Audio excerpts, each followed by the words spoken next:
Hello there and welcome back. If you're getting comfortable, if the lamps are low, if the world has gone quiet around you, good. Settle in, because tonight's story is one of those that asks for patience and for stillness and for the willingness to follow a single life across nearly 7 decades of difficulty, danger, and slow, improbable triumph. Tonight we are going to a palace at Greenwich, on the Thames, in September of 1533. The autumn is well advanced. The air is cool over the river. The court of King Henry VIII has been gathered for weeks, waiting. The king himself has waited for a quarter of a century. He has waited through one marriage of nearly 20 years, through the slow erosion of his hopes for a male heir from his first wife, through the protracted and bitter break with the Roman Catholic Church, through the remaking of English religion, through the elevation of his second wife from a courtier's daughter to a crowned queen. He has waited, in particular, for the child his second wife is now about to deliver. He has been told by his astrologers and by his physicians and by his confidants that this child will be the son he has needed.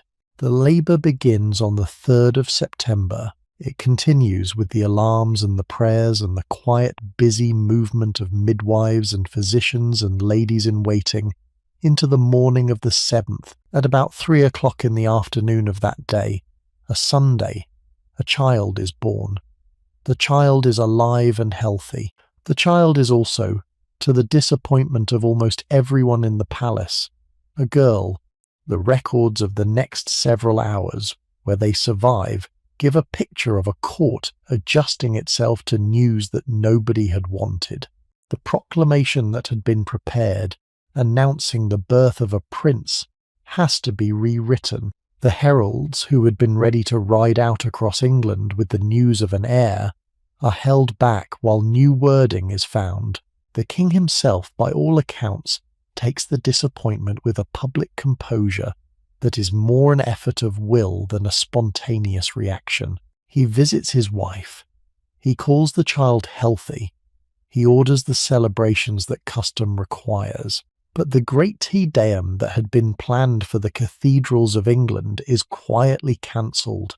The bonfires and the conduits running with wine, which would have marked the birth of a son, are reduced to a smaller and more subdued observance. The infant girl is, from her first hours, the cause of a national disappointment that her existence cannot quite undo.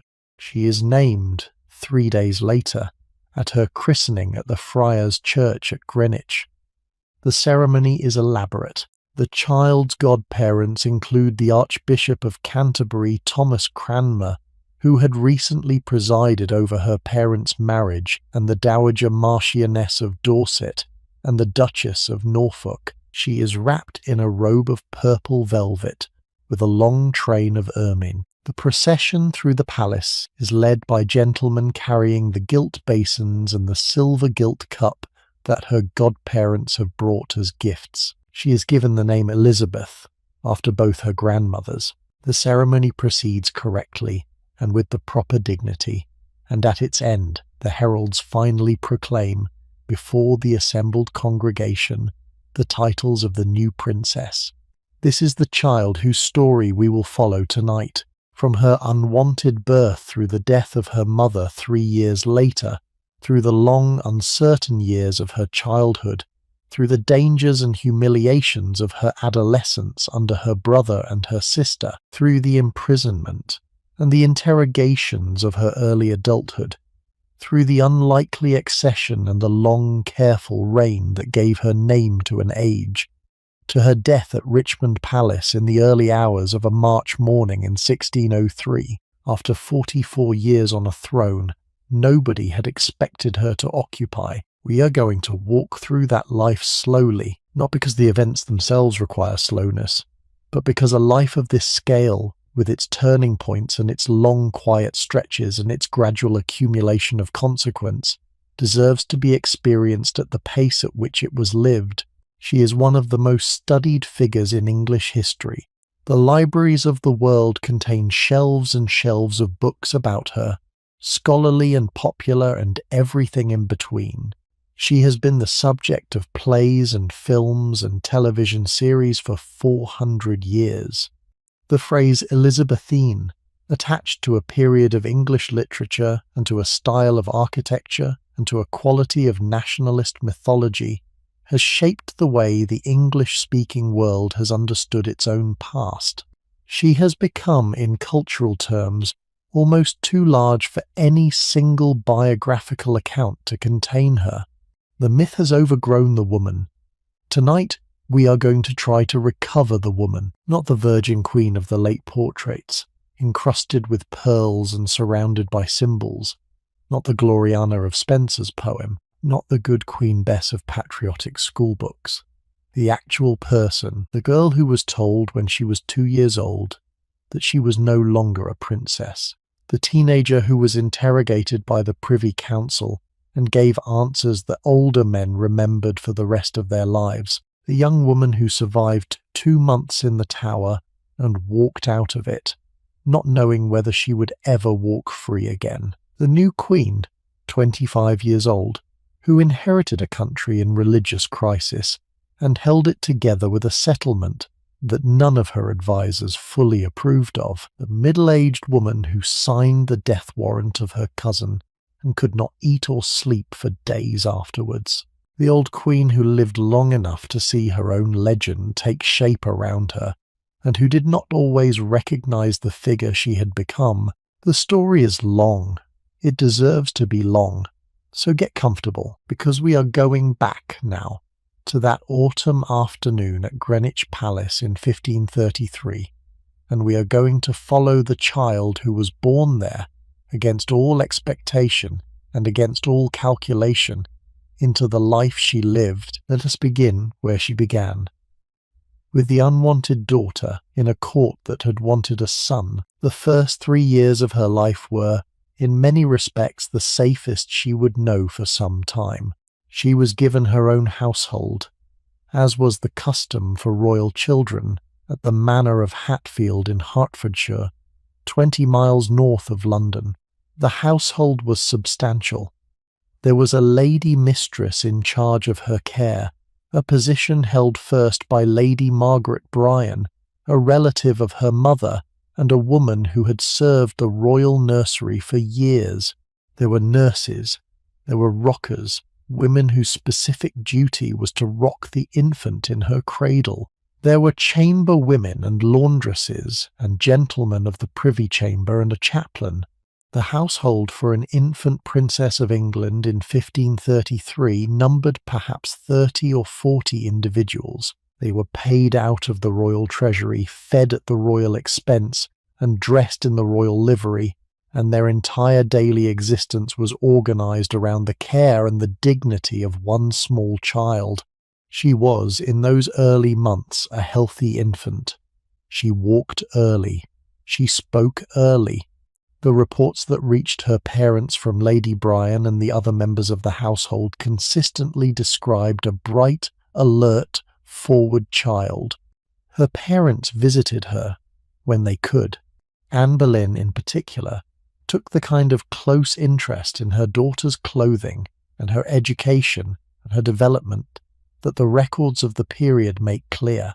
There survive several letters from Anne to Lady Bryan, fussing about the child's caps, asking after her progress, sending small gifts. Anne was, by every account that has come down to us, a present and concerned mother, in the manner that the period allowed mothers to be present and concerned, which was at a careful distance and through correspondence rather than through daily contact.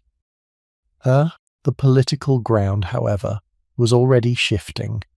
Anne Boleyn had ascended to the throne against the wishes of half the country. Her marriage had required the king to break with Rome. Her elevation had required the demotion and humiliation of his first wife, Catherine of Aragon, and the declaration of his first daughter, Mary, as illegitimate. Mary was now 17 years old. The same age difference between her and her infant half-sister as there was between most fully grown adults and their younger siblings. She was bitter, defiant, and unwilling to accept the new arrangements. She was kept under a kind of house arrest in various royal manors, at one point being forced to share a household with the infant Elizabeth, an arrangement designed to humiliate her by requiring her to defer to the new princess. Anne's hold on the king depended, more than on anything else, on her producing a son. She had not yet done so. Her first pregnancy after Elizabeth, in 1534, ended in some kind of loss, the precise nature of which the records do not establish. There was, possibly, a stillbirth in 1534. There may have been further pregnancies in 1535 that did not come to term. By the early months of 1536, the political situation was deteriorating rapidly. Anne had enemies who had been waiting since her elevation to bring her down, and the absence of the promised son was giving them the opportunity they needed. In January 1536, Catherine of Aragon, Henry's first wife, died. The political effect was immediate. With Catherine dead, the question of whether Henry's first marriage had been legitimate became, in some sense, less urgent. The argument that Anne had displaced a wronged woman lost some of its force. The king was, technically and undeniably, a widower from his first marriage. He could now, if he chose, end his second marriage without the political complication of having to take Catherine back. The conditions for Anne's removal had been created. In the same month, Anne miscarried what would have been a son. The grief and the fear in her household must have been considerable. Her husband, who had been distancing himself from her for some time, now drew further away. He had begun to pay attention to one of her ladies-in-waiting, Jane Seymour, a quiet, pale young woman from a family that had been positioning itself, with patient ambition, for exactly such an opening.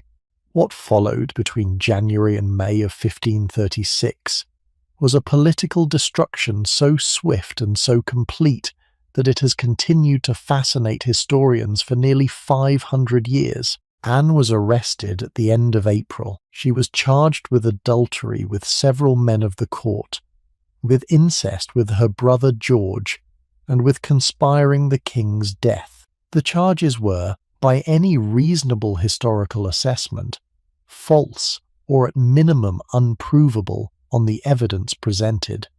The trial was conducted at the Tower of London.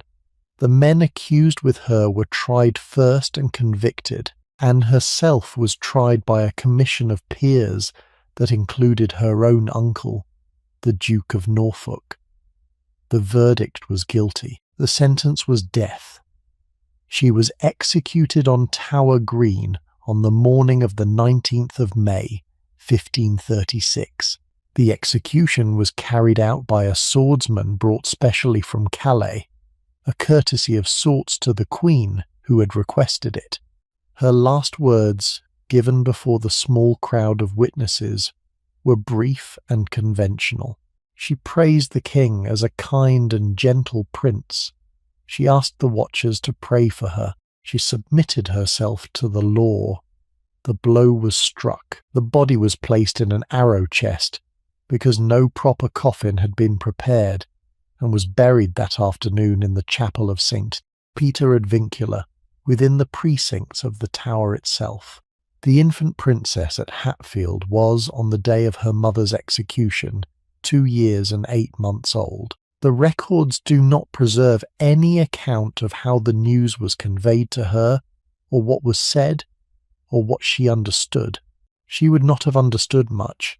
She was a small child in a country household, and the events of the Tower of London were happening 40 miles away in a world she had never seen.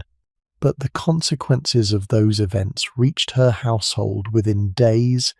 On the day after Anne's execution, Henry was formally betrothed to Jane Seymour. They were married 11 days later. Within weeks, The Act of Succession was modified by Parliament. Elizabeth, like her older half-sister Mary before her, was declared illegitimate and removed from the line of succession. She lost the title of princess. She became, in the formal language of the new statute, simply the Lady Elizabeth. The household at Hatfield struggled, in the immediate aftermath, to know how to respond.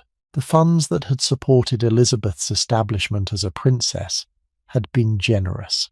The funds that supported a demoted, illegitimate daughter were considerably less generous. There survives a famous letter from Lady Bryan, written in the summer of 1536, addressed to Thomas Cromwell, the King's chief minister. The letter is one of the most poignant documents of the entire reign. Lady Bryan wrote that she did not know what to do. The child, she said, had no clothes that fitted her. She had outgrown her gowns and her petticoats and her caps. Lady Bryan asked, with the careful diplomacy of a household servant addressing power, whether the king's pleasure was that new clothes should be provided, and if so, of what sort, since the rank of the child was now uncertain, and Lady Bryan did not wish to clothe her improperly. The letter is small. It is domestic.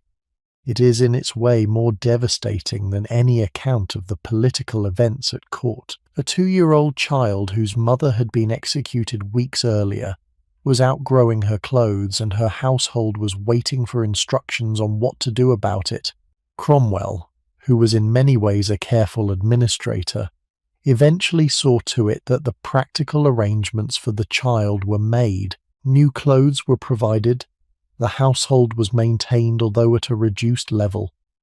Lady Bryan continued in her care. Elizabeth was moved between several royal manors in the years that followed, depending on which were available and which were preferred by the council that managed her affairs. She lived through the rest of her childhood in a peculiar twilight position. She was the king's acknowledged daughter, in the practical sense that she was provided for by his treasury.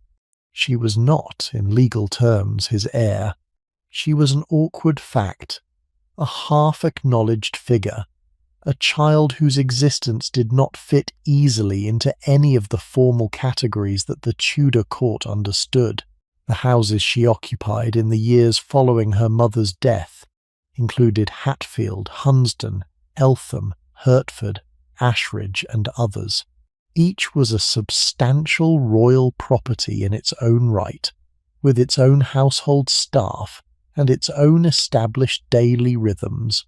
The child was moved between them at intervals, partly for reasons of public health, since the periodic outbreaks of plague required royal households to abandon properties that had become unsafe, and partly for reasons of administrative convenience, as the various properties were prepared for use by other members of the family, or by the king himself. The pattern of her early life was one of constant displacement. She had no fixed home. She had no settled rooms. She had no familiar windows looking out on the same view from one year to the next. The household, with its furniture and its silver and its books, was packed into wagons and carried to a new property, where it was unpacked and arranged in the same configuration that it had occupied in the previous house. The ladies and the servants and the small girl all moved together, like a kind of travelling royal court in miniature, occupying a series of properties without belonging to any of them. What did she remember of her mother? The historical record does not allow us to answer with any confidence. She was old enough, by the time of Anne's death, to retain some impressions, though probably not full memories. As an adult, she rarely spoke of her mother.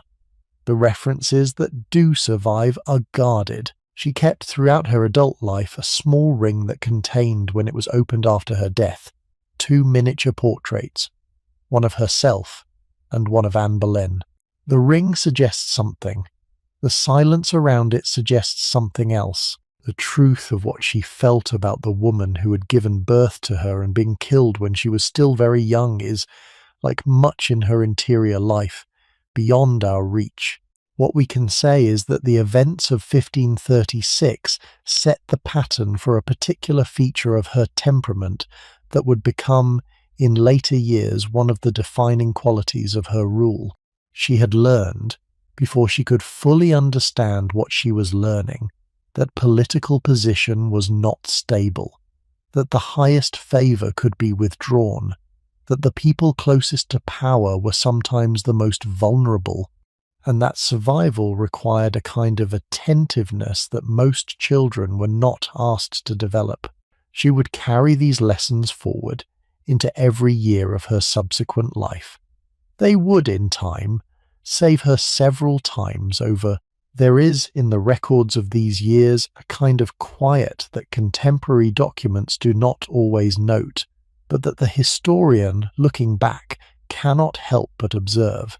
The little girl in her panelled chamber at Hatfield or Hunsdon or Eltham was not the centre of any household's anxious attention in the way that her infant existence had once been. The country had moved on. Her father had a new wife, then another, then another. Her father had a new son, the long-awaited Edward, born in October 1537 to Jane Seymour, who died of complications within days of the birth. The royal succession, in the year after Anne Boleyn's execution, had been transformed by the arrival of a male heir. Elizabeth, in her demoted, illegitimate position, became, in the political calculations of the period, a figure of diminished interest. She was not at the centre of any plot.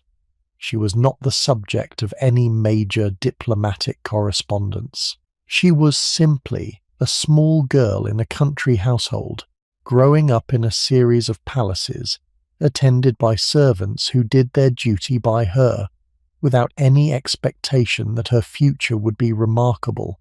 She would in later years recall this period of her life with very little detail. The years between her mother's death and her father's death are, in her own subsequent references and in the surviving letters and accounts, a kind of muted background to the more dramatic events that would follow. She had been, for those 9 years, simply a child. The political world, having no particular use for her, had let her alone. The years that followed her mother's death were, for Elizabeth, primarily the years of her education, and her education, by any reasonable historical standard, was extraordinary. She received, from the late 1530s through the late 1540s, a course of instruction that was the equal of what was offered to the most carefully educated young men of her generation. She was the beneficiary of a particular moment in English intellectual history, when the new humanist learning that had been spreading from Italy across Europe for nearly a century had finally taken firm root in England, and when the leading practitioners of that learning were available to be employed in the service of the royal household. The decision to give her this kind of education was not, in itself, an obvious one. She was an illegitimate daughter, removed from the succession, with no clear political future. The investment in her schooling reflected, in part, the general humanist enthusiasm of her father's later court, in part, the influence of her stepmothers, particularly Catherine Parr, in part, the desire of her father, in his ambivalent way, to provide for a child whose existence he had not entirely cancelled even when he had legally repudiated it. The education proceeded, year after year, in conditions that made its eventual quality almost a kind of accident. The girl who emerged from that education was, by the end of her teens, one of the most learned women in Europe. She was also, in retrospect, one of the most learned monarchs of her century, a fact that would prove consequential when, against all expectation, she finally became one. Her first significant tutor was William Grindal, a young scholar from Cambridge who had studied under the great humanist Roger Ascham. Grindal began to instruct her in Latin and Greek when she was about 10. in 1543 or 1544. He was a careful, methodical teacher. The progress reports he wrote on his pupil were enthusiastic. She was, he said, not just a willing student, but a brilliant one. She had a memory that retained almost everything she encountered. She had a feeling for the classical languages that suggested a real intellectual gift. She worked hard. She wanted to please her tutor, and she wanted to master what was put in front of her. The schoolroom in which this work took place was a quiet panelled chamber, in whichever royal manor the household happened to be occupying at the time. There was a desk. There were the texts in their heavy vellum-bound editions that any scholar of the period would have recognized. There were the writing materials, the ink and the quills and the sheets of paper for the daily exercises. The morning was the time for the most demanding work, when the mind was fresh. The classical languages were the principal subjects. The afternoon was given to the modern languages and to the lighter accomplishments of music, dance, and embroidery, although Elizabeth, in her own preferences, would have continued reading Greek into the afternoon if her tutors had let her. When Grindal died of plague in 1548, Roger Ascham himself took over her instruction. Ascham was, at this point, one of the most distinguished classical scholars in England. He had been a Fellow of St. John's College, Cambridge. He had written, in 1545, a treatise on archery called Toxophilus, which had been the first serious work of English prose on a non-religious subject, and which had attracted favourable attention in court circles. He was a careful, slightly pedantic, deeply devoted teacher. The relationship he developed with his royal pupil was one of the great intellectual friendships of the Tudor period. Under Ascham's instruction, which continued until 1550 and resumed in occasional consultation for years afterwards, Elizabeth read deeply in the Greek and Latin classics. She read Cicero in Latin and translated him into English. She read the New Testament in Greek. She read Sophocles. She read substantial portions of Demosthenes. She studied Roman history through Livy and Sallust. She studied moral philosophy through Aristotle. She translated, on her own initiative, or at her tutor's suggestion, various passages between the languages, in both directions, which Ascham then critiqued. The standard exercises of humanist education were performed at a level that, even by the standards of the most accomplished young scholars of the day, was considered remarkable. The texts she read in these years would, in some cases, have a direct bearing on the political education that she could not yet have known she was receiving. Cicero's speeches and letters, which Ascham had her read carefully, were the foundational texts of the Western tradition of political eloquence. Their lessons about the management of public opinion, about the art of speaking to multiple audiences at once, about the careful construction of an ethos that would make even controversial positions acceptable, were lessons that she would draw upon decades later in her own speeches to Parliament and in her addresses to her people. Livy's history of early Rome offered models of statecraft and of political crisis that would be relevant, in modified form, to her own circumstances. Plutarch's Lives, which she also read, gave her examples of the lives of statesmen and rulers that she would carry with her into the practical political work of her later years. The humanist education was not, in its ostensible content, a political education, but it produced in its careful student a political mind of unusual depth. Beyond Latin and Greek, she learned French and Italian, both of which she spoke fluently as an adult, conducting much of her diplomatic correspondence in those languages, and, on occasion, holding meetings with foreign ambassadors in their own tongues without the assistance of an interpreter. She learned some Spanish, She received as a young woman the standard instruction in music and dancing and embroidery that any noblewoman of her generation would have received, and she was good at all of these as well, though they were not where her real interest lay. But predictably, what stands out in the surviving evidence about her education is the seriousness of her engagement. She was not learning Latin because it was expected of a young noblewoman. She was learning it because she found the work intellectually compelling, and because she had decided, at some point in her early teens, that she was going to become a person of genuine learning. Ascham, in a famous passage in his later treatise, The Schoolmaster, written long after his pupil had become queen, recalled the long mornings of reading in her chamber. He said that she had read more Greek with him than most clergymen had read in Latin. He said she had a mind like polished steel, sharp and bright, and capable of cutting through any text put in front of her. The praise was the kind a tutor offers a former pupil who has gone on to greatness, and it should be discounted accordingly. But the underlying picture of a serious, bookish young woman who had read more deeply than her station required is consistent with everything else we know about her in the period. She also produced, in these years, certain pieces of original work that have survived. At the age of 11, in 1544, she translated, as a New Year's gift for her stepmother Catherine Parr, a French religious poem by Margaret of Navarre called The Mirror of the Sinful Soul.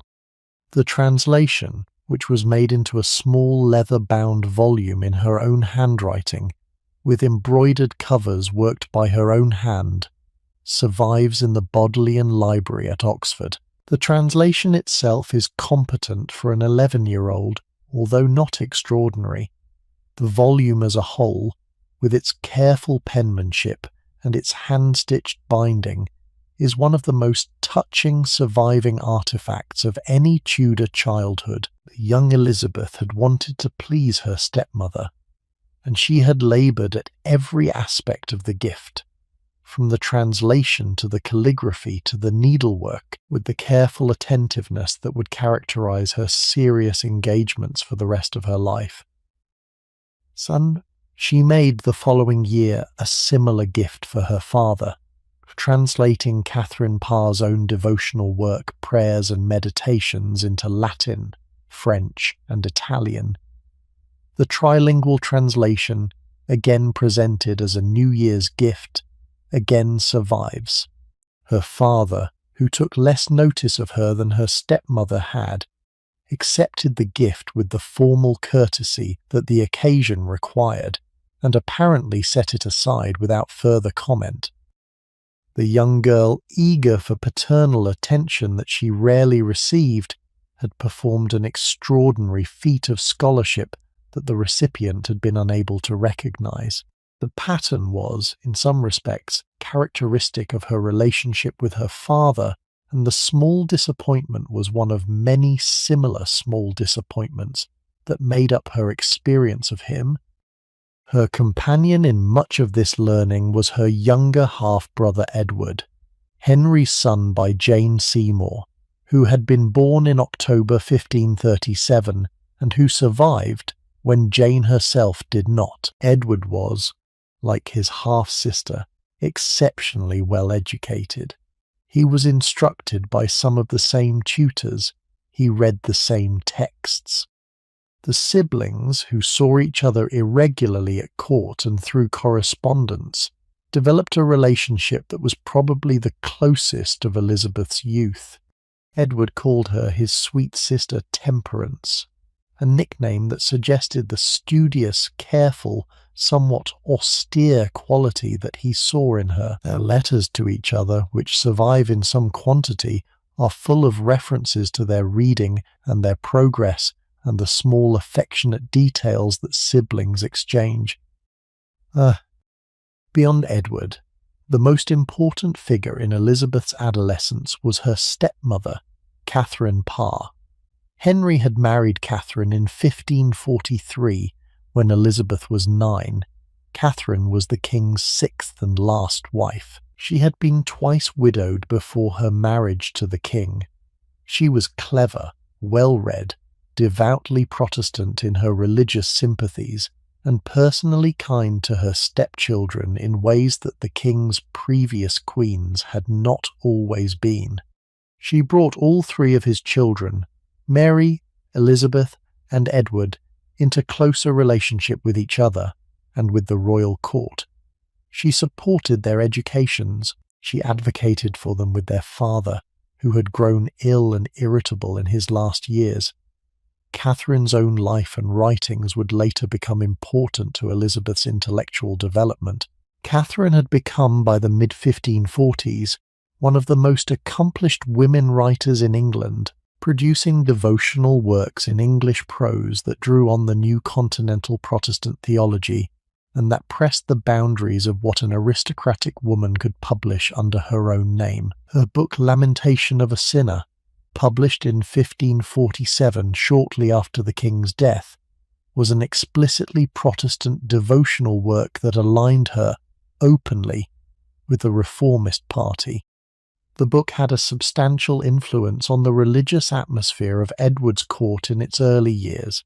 Elizabeth, who had grown up in Catherine's household at intervals throughout the early 1540s, and who continued to live in it after the king's death, was directly exposed to this kind of articulate female religious authorship. The example of a queen who wrote and published in her own right would have been for the adolescent Elizabeth the most direct model of intellectual female accomplishment that her culture could have offered. Elizabeth came to live in Catherine's household for substantial periods during the 1540s, particularly after Henry's death in January 1547. The household was an intellectual one. Catherine wrote her own devotional works, 2 of which were published in the 1540s. She corresponded with leading Reformist clergymen.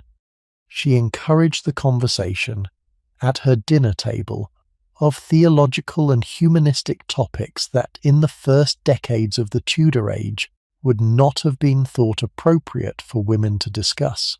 Elizabeth, in her early teens, was exposed in Catherine's household to a kind of educated female intellectual life that left a permanent impression. She would, throughout her own subsequent life, value books and learning and the company of educated people in ways that the Tudor court did not always reward. The death of her father in January 1547 changed everything for Elizabeth. She was 13. Edward, her brother, was 9, and was now king. Mary, her elder half-sister, was 31, and was now first in line to the throne after Edward, despite her continuing technical illegitimacy under the laws her father had enacted, since the late king had restored both his daughters to the line of succession in his final years, even while leaving their illegitimacy formally in place. Elizabeth herself was second in line, behind Mary. The country was about to be governed, in Edward's name, and during his minority, by a council of regency dominated by the boy king's uncles, the brothers of his mother Jane Seymour. The senior of these brothers, Edward Seymour, would become Lord Protector and Duke of Somerset. The younger Thomas Seymour would become Lord High Admiral and would, through actions of his own, become the central figure in the most dangerous episode of Elizabeth's adolescence. Thomas Seymour was a handsome, charming, ambitious, and deeply reckless man. He was, by every contemporary account, the kind of figure whom many women found compelling and whom most experienced courtiers thought a fool. He had wanted, in the months after Henry's death, to marry one of the king's daughters, either Mary or Elizabeth, as a way of cementing his own position near the centre of power. The council had refused to entertain the suggestion. Marriage to a princess of the blood, without the council's formal approval, would have been, under the laws then in force, an act of treason. Seymour, frustrated in this ambition, had turned instead to the Dowager Queen Catherine Parr, whom he had courted before her marriage to Henry, and who had, by some accounts, loved him at that time. Within a few months of Henry's death, Seymour and Catherine were secretly married. The marriage was discovered by the council and reluctantly accepted. Seymour moved into Catherine's household at Chelsea. Elizabeth, who was living with Catherine, found herself sharing a household with her new step-uncle. What happened next was, by any reasonable account, troubling. Seymour, in the months that followed, began to behave towards the 14-year-old Elizabeth in ways that the period registered as inappropriate, and that would, in our own time, be recognised as something considerably more serious. He came into her bedchamber in the early mornings before she was dressed. He engaged in horseplay with her, pretending to chase her around her room, slapping her familiarly. On one occasion, in a garden, in the presence of his wife, he reportedly held the girl while Catherine cut her dress to ribbons with shears. The incidents accumulated. The household servants noticed. Elizabeth's governess, Cat Ashley, who had been her closest attendant since childhood, and who would remain so for many years, became increasingly concerned and spoke to Catherine about it. What Catherine knew, what she did not know, what she may have suspected, the historical record does not allow us to establish with full clarity. By the spring of 1548, Catherine was pregnant. By May, she had decided that Elizabeth must leave the household. The departure was managed without overt scandal. Elizabeth was sent to live with the household of Sir Anthony Denny and his wife, who were friends of Catherine's, at their manor at Cheshunt. The transfer was framed as a routine arrangement. The reasons were not, at the time, made public. Catherine gave birth to a daughter, Mary Seymour, in August 1548. She died of childbed fever 6 days later, on the 5th of September. She was 36 years old. The daughter, who was named after the Princess Mary, would herself die in infancy not long afterwards. Thomas Seymour, freed by his wife's death, now revived his earlier ambitions. He began to plot, with the recklessness that had characterized his entire career, a marriage to Elizabeth. He used intermediaries to communicate with her household. He sent gifts. He made suggestions through Cat Ashley that he was interested in seeking the council's permission to marry her. Cat Ashley, who appears to have been genuinely fond of Seymour and to have thought the marriage might be a good one for her young charge, encouraged the correspondence in ways that were, in the political climate of the period, profoundly unwise. By December 1548, Seymour had moved beyond mere talk of marriage. He had begun to consider, with the conspirators he was gathering around him, a more direct attempt at power. The exact nature of his plans is difficult to reconstruct. He may have been planning to seize the person of his nephew the king and govern through him. He may have been planning to marry Elizabeth and use her as a route to the throne. He may have been simply talking, in the way ambitious, unstable men sometimes talk, without any coherent design. Whatever the precise content of his intentions, he was acting in ways that the council could not ignore.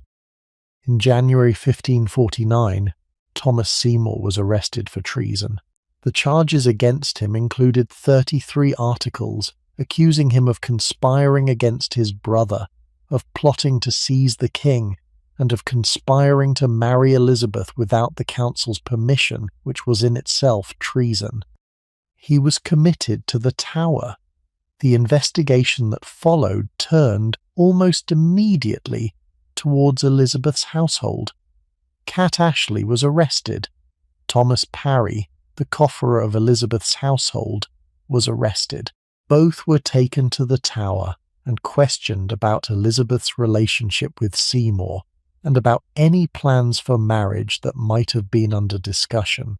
Both, under prolonged questioning, eventually gave statements describing the various incidents of the previous year, the horseplay, the morning visits, the discussions of marriage.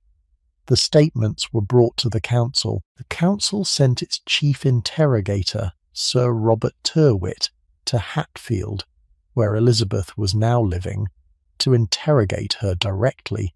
Elizabeth was 15. She was being questioned by an experienced political interrogator on charges that, if proved against her, could end her life. Her two closest attendants were already in the Tower. Her admiral, the husband of her stepmother, was about to be executed. The political situation around her was as dangerous as any she would face for the next 40 years. What followed was, in retrospect, one of the most striking performances of her young life. Tyrwhitt interrogated her over the course of several days. He used every technique available to a Tudor interrogator. He told her, falsely or with selective truth, what others had already confessed. He suggested that she should make a clean breast of everything before her servants implicated her further. He pressed her on the specifics of the gifts, the conversations, the alleged marriage discussions. He framed his questions in ways designed to elicit incriminating answers. She gave him almost nothing. She acknowledged with carefully chosen language what she could not deny.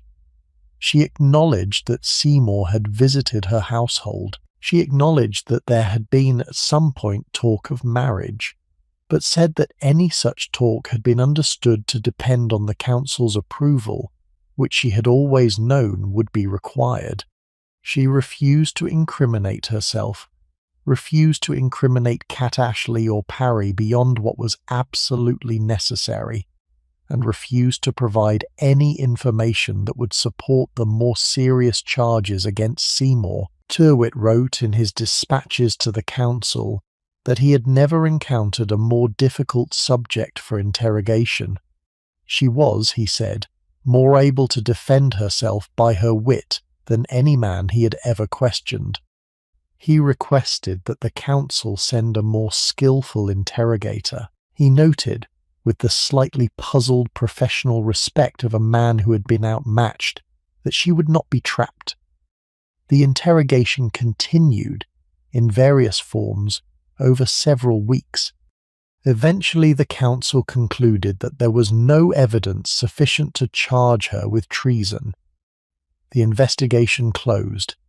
Cat Ashley was eventually released after some months in the Tower. Parry was released. Elizabeth herself remained at her own household, under closer supervision than before, but at liberty. Thomas Seymour was tried by attainder, rather than by ordinary trial, which meant that the Parliament condemned him directly without the requirement of a formal jury verdict. He was executed on Tower Hill on the 20th of March 1549. He had been, in his last weeks, a man whose unsteadiness of mind had become increasingly apparent. He went to his death with a combination of bravado and confused defiance that the witnesses found disturbing. Elizabeth, when she heard the news of his execution, is reported to have said, with the controlled formality that was already characteristic of her, "This day died a man with much wit and very little judgment." The phrasing has been quoted often. It captures something true about Seymour, and about the young woman who could already, at 15, formulate a public response to the death of a man who had been, in some confused way, important to her. The lessons of this episode were profound. She had come close, by her own later reckoning, to losing everything. She had been compromised, in the eyes of the council, by association with a man who was now considered a traitor. She had been forced to defend herself against questioning that could have led, with one wrong answer, to her own arrest. She had seen her closest attendants taken from her and held in the tower. She had been forced to recognize, in a way that no 15-year-old should have to recognize, that her name and her position made her a target for any unstable man who saw in her a route to power, and that she would have to learn, for the rest of her life, to manage that fact. Her response, in the years that followed, was a withdrawal into a particular form of self-presentation that she would maintain for the rest of her brother's reign. She became, in public, a serious, modest, devoutly Protestant young scholar. She dressed plainly. She avoided court except when summoned. She continued her studies. She was careful in her correspondence to express only the most conventional sentiments. She gave her brother's counsel no further opportunity to think of her as a political problem. The years from 1549 to 1553 were, in this sense, the quietest of her life. She lived primarily at her household at Hatfield. She read and studied. She corresponded with her brother. She visited court when it was politic to do so, and otherwise stayed away. She had learned from the Seymour affair that visibility was dangerous, and she practiced invisibility with a discipline that almost no other young woman of her position could have matched. Her household at Hatfield, which she had been granted by her father in his will, was a substantial establishment, although smaller and more modest than the household she had occupied as an infant princess. She had her own servants. She had her own chapel. She managed her affairs with care, with Thomas Parry as her principal financial officer, and with Cat Ashley, restored to her service after her release from the Tower, as her chief gentlewoman. The household was, in its quiet way, a kind of training in administration. The young woman who would 10 years later take charge of the affairs of an entire kingdom was, in the early 1550s, learning the smaller scale of household management that was the only practical experience available to her. Edward's reign was throughout these years a period of intense religious change. The young king, advised by a succession of Protestant counsellors, presided over the systematic dismantling of the older Catholic forms that his father had left in place, and the establishment of a more thoroughly Protestant religious settlement. The Book of Common Prayer was issued in 1549 and revised, more radically, in 1552. The Mass, in its old form, was abolished. The altars were replaced with communion tables. The images and the candles and the incense were removed. The English Reformation, which under Henry had been a political break with Rome rather than a doctrinal transformation, became under Edward a doctrinal transformation in earnest. Elizabeth, who had been raised in the household of Catherine Parr, and who was, in her own beliefs, sympathetic to the reformist position, presented herself as a model Protestant princess throughout this period. She read Protestant theological works. She corresponded with Protestant clergymen. Her household followed the new prayer book strictly. She was, in the eyes of the reforming council, a credit to the new arrangements. The contrast with her older sister Mary, who refused to give up the Latin Mass, and whose household continued to celebrate Catholic services in defiance of the new laws, was sharp. By 1552, Mary's intransigence had become a major political problem for the council. Elizabeth, who said little and conformed entirely, was no problem at all. She visited her brother at court on occasion, although her visits were less frequent than she would have wished. The relationship between them, which had been close in their shared childhoods, was constrained by the formality of their respective positions and by the political watchfulness that surrounded the young king's household. They wrote to each other when she was not present. The letters that survive show a mutual affection that, in the cold political climate of the period, was one of the few warm relationships in either of their lives. But Edward, throughout these years, was sickly. He had been a healthy child in his early years, but from the age of about 12 he had begun to suffer from a series of illnesses that the medicine of the period could not adequately diagnose or treat. By the spring of 1553, when he was 15, his condition had deteriorated to the point that his survival was openly doubted.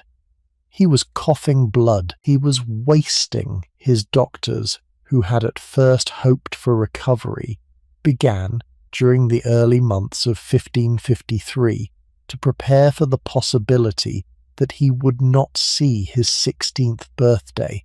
The succession question now became urgent. Under his father's will and under the Act of Succession of 1544, if Edward died without children, the throne would pass to his half-sister Mary, and after her, to Elizabeth.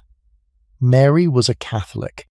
She would, the reforming council had every reason to believe, undo everything that had been done over the previous 6 years. She would restore the Mass. She would dismiss the reforming clergyman. She would, in all probability, take the country back into the Roman obedience. The leading counsellor of the king's last years, John Dudley, Duke of Northumberland, who had succeeded Edward Seymour as the dominant figure on the council, decided in the spring of 1553 that this could not be permitted. He persuaded the dying king, who shared his religious convictions and who had become increasingly dependent on Northumberland's guidance, to alter the succession by his own will. The mechanism was legally questionable. The king's power to alter a succession set by parliamentary statute was disputed, but the will was drafted. Both Mary and Elizabeth were excluded on the grounds of their continuing illegitimacy. The crown was settled upon Lady Jane Grey, the great-granddaughter of Henry VII, who was 16 years old, devoutly Protestant, and, conveniently for Northumberland, recently married to his own son. Edward died on the 6th of July 1553. The death was kept secret for several days while Northumberland tried to secure the persons of Mary and Elizabeth, both of whom needed to be detained if the new arrangement was to take effect. Mary, who had been warned in time, fled into Norfolk and began to gather supporters. Elizabeth, who was at Hatfield, declared herself ill and refused to travel to court, a tactical illness that allowed her to wait and see how events would resolve.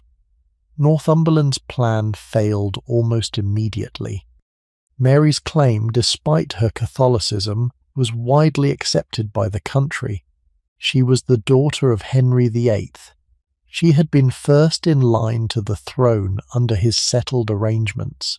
The exclusion of her in favour of an unknown teenage cousin struck most observers as exactly what it was: a transparent political manoeuvre by a faction that had been governing in the dying king's name and that wished to retain power.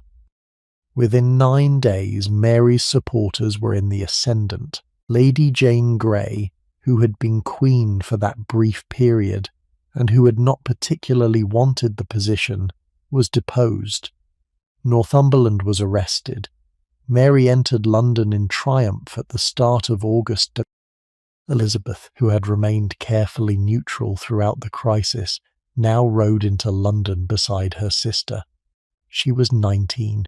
She was, for the first time in her life, in the public position of a princess who might, if her sister died childless, become queen herself. The crowds cheered both sisters together. The early days of the new reign had a quality of reconciliation that, in retrospect, would not last very long. Mary was 37. She had spent most of her life in difficult circumstances, demoted from princess to bastard. separated from her mother, kept in subordinate households, exposed to a long series of religious and political pressures. She had emerged from these years with her Catholic faith intact and with a determination to use the power she now possessed to restore the religion of her childhood. Her early policies were, in this respect, exactly what Northumberland had feared.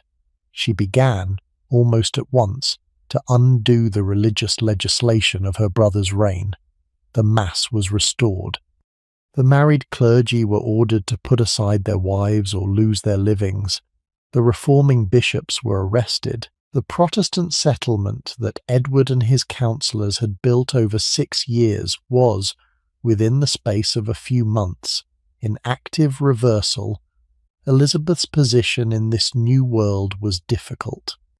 She had presented herself, throughout her brother's reign, as a serious Protestant. Her household had followed the new prayer book. She had been in religious terms on the opposite side of the question from her sister.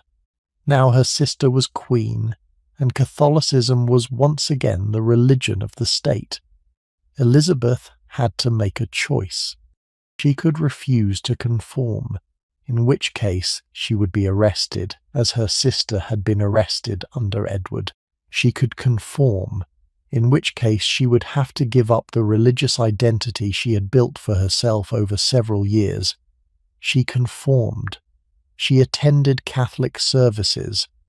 She made, with what enthusiasm she could manage, the public gestures of religious obedience that her sister required. The conformity was, in the eyes of those who knew her, plainly tactical. Mary herself doubted its sincerity.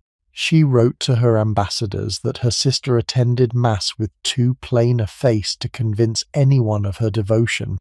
The relationship between the sisters, which had begun the reign in apparent goodwill, deteriorated through the autumn of 1553 and the winter that followed. Then came the marriage. Mary, at 37, was unmarried. She had decided, almost immediately after her accession, that she would marry. The candidate she chose was Philip of Spain, the son and heir of the Holy Roman Emperor Charles V, the most powerful Catholic monarch of his generation.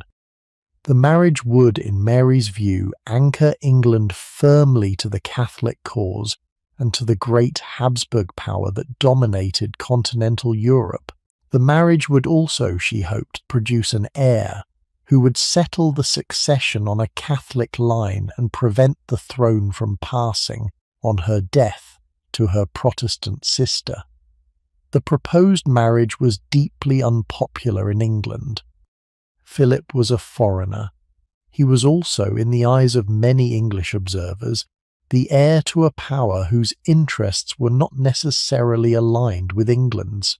The marriage treaty, which was negotiated in early 1554, attempted to limit the king consort's role in English government, but the limitations were not enough to satisfy the marriage's many opponents. In January 1554, a rebellion broke out in Kent under the leadership of Sir Thomas Wyatt, a gentleman from a respected family, who declared that he was rising against the marriage and against the foreign domination it would bring. The rebellion gathered support. It marched on London. For several days, the question of whether Mary's reign would survive was genuinely open. The rebellion was eventually defeated. Wyatt was captured and, after some weeks of imprisonment and interrogation, executed. The investigation that followed turned predictably towards Elizabeth. The rebels had, at various points, mentioned her name as a potential alternative monarch. Whether she had been complicit in any active sense, or whether she had merely been a name invoked by men acting without her knowledge, the council could not establish conclusively, but the suspicion was sufficient. In March 1554, Elizabeth was summoned to court for questioning. She was 20. What followed was the most dangerous episode of her life so far. She was interrogated by senior counsellors. She was held under guard at the palace. Then, on the 17th of March, she was informed that she was being committed to the Tower of London. The journey was made by barge from Whitehall, downriver in the morning, with the arrangements made hastily so that the palace gates were not yet thronged with onlookers when she left. The barge approached the tower at the Watergate, which was the entrance through which prisoners had been brought to the fortress for centuries, and which had acquired, by the 16th century, the sinister name of Traitor's Gate. Elizabeth, when the barge reached the steps, refused to disembark. She sat on the wet stones in the rain. She declared that she was no traitor. She refused to enter the tower as if she were. The captain of the guard and her own attendants pleaded with her. She remained where she was. After some time, soaked through and exhausted, she finally agreed to enter, but only on the explicit understanding that her entry was not an admission of guilt. She spent 2 months in the tower. She was lodged in the royal apartments, the same apartments that her mother had occupied during her brief time there, nearly 20 years earlier. The historical irony was not lost on her. Her attendants, who had been allowed to accompany her, watched her closely for signs of breakdown. None came. She maintained, throughout her imprisonment, a composure that the tower's officials found remarkable. She was questioned again several times by various members of the council. She was confronted with statements made by other prisoners. She refused, as she had refused in the Seymour affair 5 years earlier, to incriminate herself or to provide the council with the evidence it needed for a treason charge. The conditions of her imprisonment, while better than those endured by ordinary prisoners, were nonetheless restrictive. She was confined to her chambers for most of each day. She was permitted, after some weeks, to walk along a particular stretch of the wall between the Bell Tower and the Beauchamp Tower, in what came to be called Elizabeth's Walk in later memory. The walk was conducted under guard. She was not permitted to communicate with other prisoners. She was not permitted to receive visitors except those approved by the council. She read what she was given. She prayed. She wrote, on occasion, to her sister, in carefully worded letters that protested her innocence and asked for the Queen's mercy. The replies, when they came, were curt or absent. The most dangerous moment of her imprisonment came in the days immediately after Wyatt's execution. Wyatt, on the scaffold, had spoken some final words about the rebellion in which he had been the principal leader. The exact content of his speech, and whether he implicated Elizabeth or exonerated her, became a matter of intense political dispute. The first report said one thing. Subsequent reports said another. The truth, which historians have continued to debate, was probably that Wyatt had refused to incriminate Elizabeth in his final speech, having recognized that the rebellion's failure had already cost the lives of many of his supporters, and that he saw no purpose in adding hers to the list. Whatever the precise content of his words, they did not provide the council with the explicit accusation against the princess that some had hoped for. The legal case against her, which had always been weak in evidence even where it was strong in suspicion, became weaker still after Wyatt's death. It was in early May 1554, with the council unable to construct a treason case sufficient to justify formal charges, that the decision was finally taken to release her from the Tower into a different form of confinement. She was transferred, on the 19th of May, to house arrest at Woodstock, an old royal manor in Oxfordshire, in the keeping of Sir Henry Bedingfield, a Catholic gentleman whom Mary trusted. The date of her transfer, as several biographers have noted, was the 18th anniversary, almost to the day of her mother's execution at the Tower in 1536. Whether the coincidence was deliberate on the council's part, or whether it was an accident produced by the ordinary administrative timetables of a Tudor government, the historical record does not allow us to determine. She remained at Woodstock for nearly a year. The conditions were limited. She could not freely receive visitors. She was permitted to walk in the gardens, but not to go beyond them. The house itself was in poor repair, with several of its principal rooms uninhabitable, and her suite was small and uncomfortable. She read, she prayed, in the forms that the religious settlement now required. She waited. It was during these months at Woodstock that she is said to have scratched, with a diamond, on a window pane, the famous lines, "Much suspected by me, nothing proved can be," quoth Elizabeth, prisoner. The story of the inscription has been passed down for centuries, and the window pane itself was, for some time, exhibited as a relic. The authenticity of the inscription cannot be definitively established, but the sentiment captures exactly the position she had been forced to occupy. She was suspected of disloyalty by her sister and her sister's council. Nothing had been proven, because there was nothing to prove. She was a prisoner because of who she was, not because of what she had done.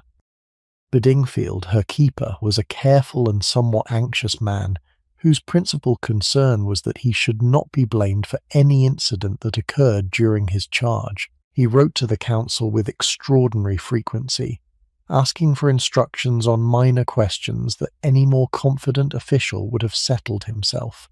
Elizabeth, who recognized his anxieties and who used them when she could, would on occasion request small variations in her routine that Bedingfield would feel obliged to refer to the council, producing delays and irritations that were in their way a form of resistance. The relationship between the captive and the keeper was correct, formal, mutually frustrating, and never warm.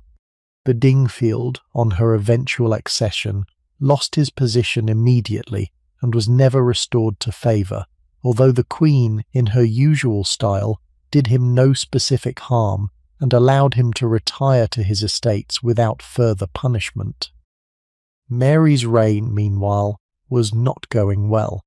The marriage to Philip of Spain had been completed in July 1554, with great ceremony at Winchester Cathedral. Philip had taken up his role as king consort with formal courtesy, but it was clear to almost every observer that he had little personal interest in his English wife, and considerable strategic interest in the wider Habsburg projects in which his marriage was an instrument rather than a purpose.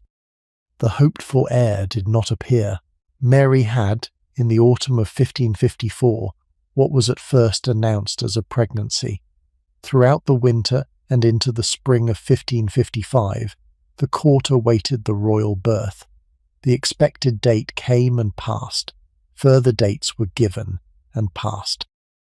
By the summer of 1555, it was clear that there was no child, and probably had never been one.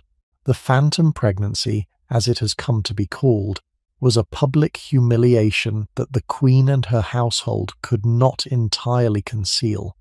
The medical understanding of the period could not explain what had happened. Mary herself had felt the symptoms of pregnancy. She had felt movement. She had observed the physical changes that pregnancy produces, but no child had appeared and no labour had begun. Modern medical opinion, looking back through the surviving accounts, has suggested various explanations. She may have had a tumour or growth that produced the appearance of pregnancy. She may have had a hormonal condition that produced the symptoms without the underlying physiological reality. She may have been suffering from a psychological condition, sometimes called pseudocyesis, in which the desire for pregnancy produces, in the body, a partial physiological mimicry of the actual condition. The historical record does not allow a definitive diagnosis, but the public effect was clear. The Queen, who had staked so much of her political position on the production of a Catholic heir, had been visibly unable to produce one, and her authority was diminished in subtle but cumulative ways by the failure. The religious policy of the reign, meanwhile, had hardened. From early 1555, Mary's government had begun the systematic prosecution of leading Protestants who had refused to conform to the restored Catholicism. The first burnings took place in February 1555. The bishops Hugh Latimer and Nicholas Ridley, who had been leading figures of the Edwardian Reformation, were burned at Oxford in October of the same year. The Archbishop Thomas Cranmer, who had presided over Elizabeth's christening, and who had been a central architect of the English Reformation under Henry and Edward, was burned at Oxford in March 1556. The persecutions continued in waves through the rest of the reign, eventually consuming nearly 300 Protestants who chose death rather than conformity. The historical record of these years is one of the most painful in English church history. The men and women who were burned were, in most cases, ordinary people of conviction who could have saved themselves by recanting and who chose not to. The process was conducted in public. The accounts that survive, particularly those collected later by John Foxe in his Acts and Monuments, often known as the Book of Martyrs, became foundational documents of English Protestantism for the next several centuries. Foxe's book was first published, in its full English version, in 1563, 5 years into Elizabeth's reign. It was placed by official order in every cathedral church in the country. It was read in the parishes alongside the Bible. It shaped more than perhaps any other single document the way the English Protestant tradition understood its own origins, with the burnings of Mary's reign serving as the foundational martyrdoms that gave the new church its claim to authentic religious witness.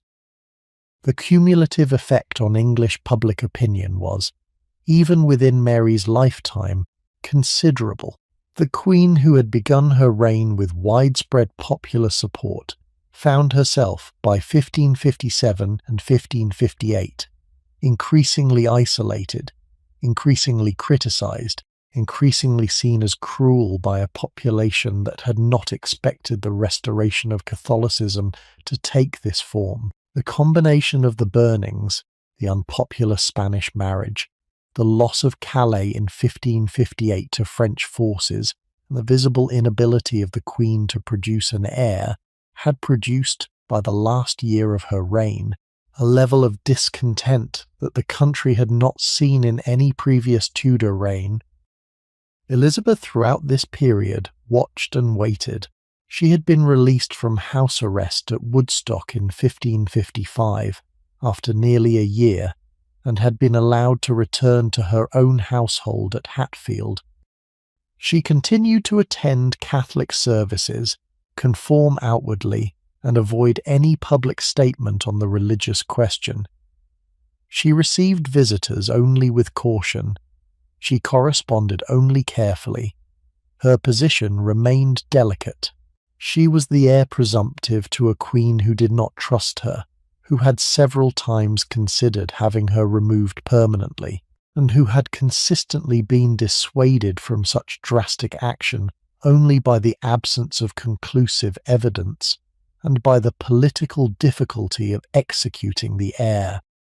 In the summer of 1558, Mary believed herself pregnant for a second time. Once again, the pregnancy turned out not to exist. By the autumn, the Queen was visibly ill. Her physicians began to use the language of resignation rather than of recovery. Her husband, who had been absent in the Netherlands for most of the previous 2 years, did not return. In November 1558, Mary, in her last weeks, finally and reluctantly accepted what her ministers had been pressing on her for months. She acknowledged Elizabeth as her successor. She sent her final counsellors to Hatfield to confirm the arrangement. The Queen herself died on the morning of the 17th of November 1558. She was 42 years old. Elizabeth was at Hatfield when the news arrived. The story, which has been told and retold by biographers for 4 centuries, is that she was sitting under an oak tree in the park when her counsellors approached her with the news of her sister's death and her own accession. She is reported to have fallen to her knees and said, in Latin, the verse from Psalm 118, "This is the Lord's doing, and it is marvellous in our eyes." Whether the scene happened exactly as recorded is impossible to determine. The story was first written down years later, but something like it is consistent with what we know of her temperament, with her habit of reaching for biblical phrasing in moments of significance, and with the carefully constructed self-presentation that she had practiced by then for a decade. Within hours of the news reaching her, the principal courtiers and counsellors of the dying regime began to arrive at Hatfield to make their submissions to the new queen. They came through the November afternoon and into the evening in a steady procession of carriages and riders. Some had served Mary loyally throughout her reign and had every reason to fear the change of regime. Others had been quietly preparing for months or years for the arrival of this day. All of them, regardless of their previous loyalties, now arrived at Hatfield to perform the public gestures of submission that the new political situation required. She received them in the great hall of the manor, in the gathering darkness of a November evening, with candles being lit by her servants as the daylight failed. She had changed her clothes, since the morning, into the more formal dress appropriate to her new position, although she had not yet had access to any of the royal wardrobe and was wearing only what had been available in her own household. She heard the petitions and the professions of loyalty that the courtiers offered. She made the appropriate replies. She announced, before the evening was over, the most important of her early appointments, which was the appointment of William Cecil as her Secretary of State. She was 25. She was, at last, Queen, the girl who had been declared illegitimate at 2 years old, who had been interrogated at 15, who had been imprisoned in the Tower at 20, who had spent 5 years under house arrest and constant suspicion, was now the ruler of England. The question of whether she would be a good ruler, or a successful one, or one who survived for any length of time, remained entirely open. The country she inherited was, in the autumn of 1558, in a difficult condition. The treasury was nearly empty. The previous reign had been expensive, and Mary had borrowed heavily on the international markets to finance her share in her husband's continental wars, including the war against France that had ended in January 1558 with the loss of Calais, the last English possession on the continent. The currency had been debased over the previous 2 reigns, and was by this point in such poor condition that international merchants discounted English coins as a matter of course. The military forces of the country had not been reformed in any serious way since the wars of Henry VIII, and were in their organisation and their equipment behind those of the major continental powers. The religious situation was, if anything, more difficult than the financial one. The country had, in the space of a single generation, been led by its monarchs through 3 major religious changes. Henry's break with Rome had not been a doctrinal reformation, but it had introduced the principle of royal supremacy and had separated the English Church from papal authority. Edward's reign had been a Protestant Reformation in earnest, with the prayer book, the reformed services, the abolition of the Mass. Mary's reign had been a Catholic restoration, with the return of papal authority, the reinstatement of the Mass, and the persecution of those who refused to conform. Each of these changes had been imposed from above, with parliamentary backing but without anything like a popular consensus. The country, by 1558, contained substantial populations of conviction on both sides of the religious question, along with much larger populations who simply wished, at this point, that the religious changes would stop and that some form of stable arrangement could be put in place. What that arrangement should be, however, was not at all clear. Elizabeth's first act, on receiving the news of her sister's death, was to summon her closest adviser. The man she summoned was William Cecil. He was 38, a Cambridge-educated lawyer and administrator, who had served in the household of the Duke of Somerset under Edward, and had managed with considerable skill to remain useful to successive regimes without compromising himself fatally on any of them. He had been corresponding with Elizabeth carefully for several years. She had decided some time before her accession that he was the man she wanted as her chief minister. When Cecil arrived at Hatfield, she gave him the appointment in terms that would prove over the next 40 years to be exactly accurate.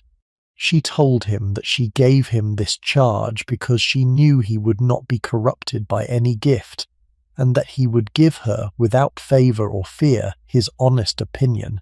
She added that, whatever opinion she shared with him, he was to keep it secret. The appointment, in this brief exchange, established the working relationship that would dominate the next 4 decades of English history. Cecil would serve her as Secretary of State, and later as Lord Treasurer, until his death in 1598. He would be, throughout that period, her closest and most trusted adviser. Their partnership, beginning at Hatfield in November 1558, was the political foundation of her reign. The new Queen entered London on the 23rd of November. She was met outside the city by a procession of councillors, peers, and London officials. She rode through the city gates, through streets that had been hung with cloth and decorated with the symbols of the new reign. The crowds were large and enthusiastic. The country had, on the whole, been waiting for this. Mary's reign had become widely unpopular. The accession of a young queen, whatever her religious views might prove to be, was greeted with the kind of public hopefulness that royal successions in difficult times sometimes produce. The coronation followed in January 1559. The ceremony was conducted at Westminster Abbey, with the careful protocols of medieval English coronation, modified slightly to suit the religious uncertainties of the moment. The bishop chosen to officiate was the Bishop of Carlisle, since most of the senior bishops of England were now in resistance to the new regime and could not be expected to crown a Protestant queen. The queen was crowned, anointed, presented to the assembled lords and commons, and acclaimed. She made the customary oaths. She received the customary acclamations. She emerged from the abbey shortly after midday as the legitimate anointed sovereign of England. What followed in the early months of 1559 was the religious settlement that would prove, in retrospect, to be one of her great achievements. The settlement was assembled through Parliament during the spring. 2 principal acts were passed.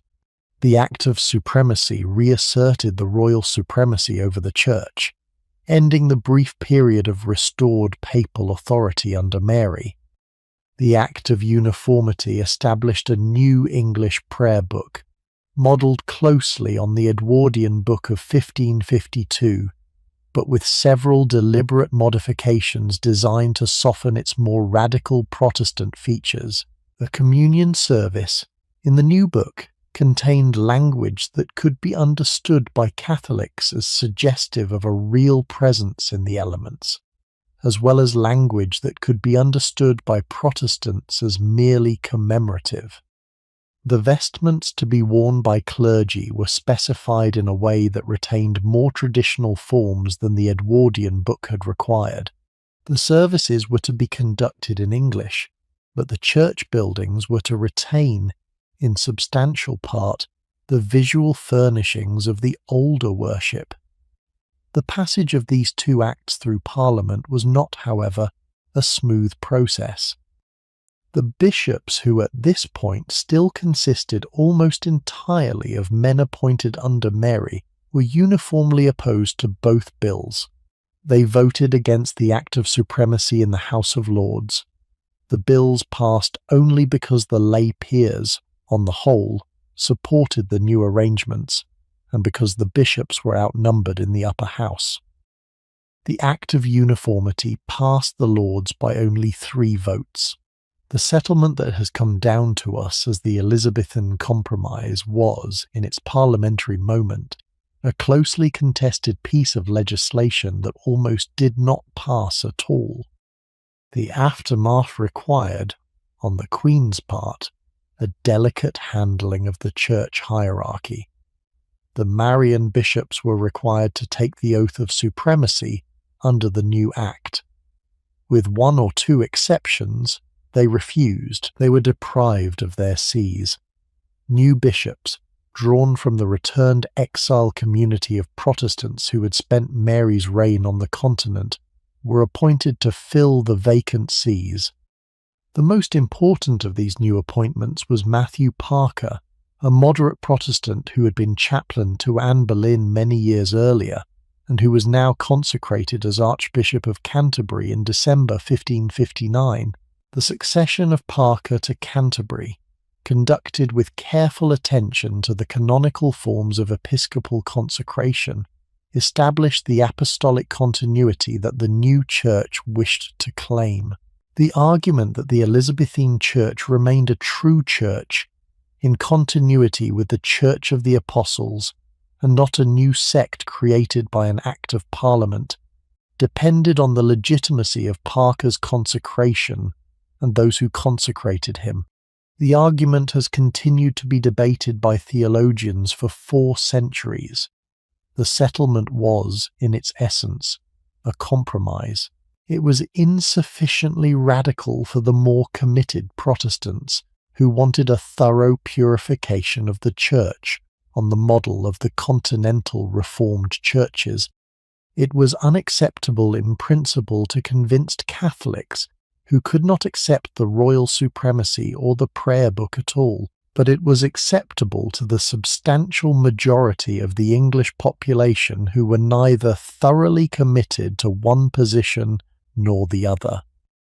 It allowed enough flexibility in interpretation that congregations of varying inclinations could attend the same parish church and find in the services something that did not actively offend them. It was in this sense deliberately ambiguous. The ambiguity was not a failure of design, but a feature of it. Elizabeth herself, in her religious views, was probably best described as a moderate Protestant with strong personal preferences for traditional ceremonial elements.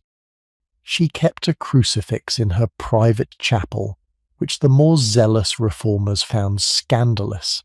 She insisted on certain vestments that the Edwardian Church had abandoned. She had no patience with the Puritan party that, throughout her reign, would push for further reformation. But she also had no intention of returning to Catholicism, and her supremacy over the Church was non-negotiable. The settlement she imposed was, in this sense, an extension of her own preferences. It also happened to be the position that gave the country the best chance of internal religious peace. The famous phrase attributed to her, that she did not wish to make windows into men's souls, captured the essential principle.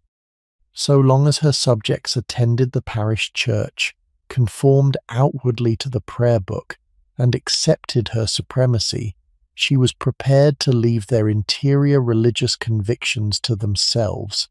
The principle was not absolute. There were, throughout her reign, episodes of severe enforcement, particularly against Catholic recusants who refused to attend Anglican services and against Catholic priests who entered England from the continental seminaries. The settlement held.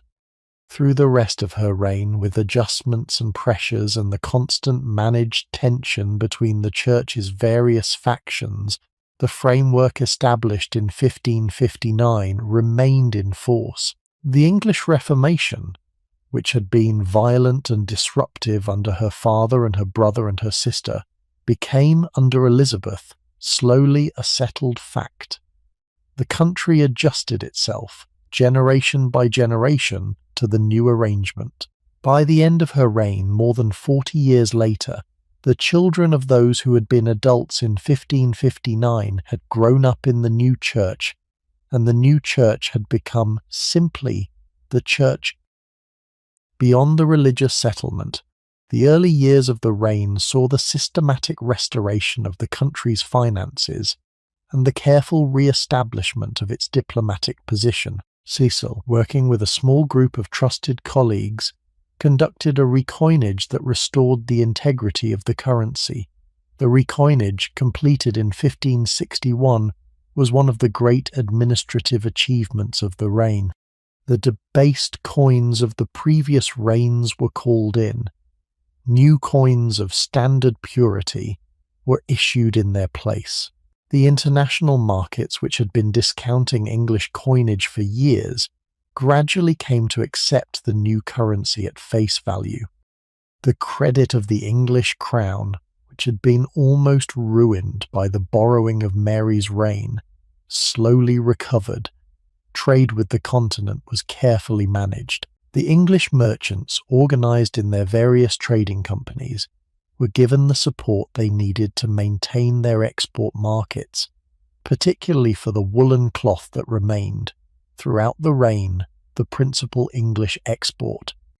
New trading ventures were undertaken into more distant markets.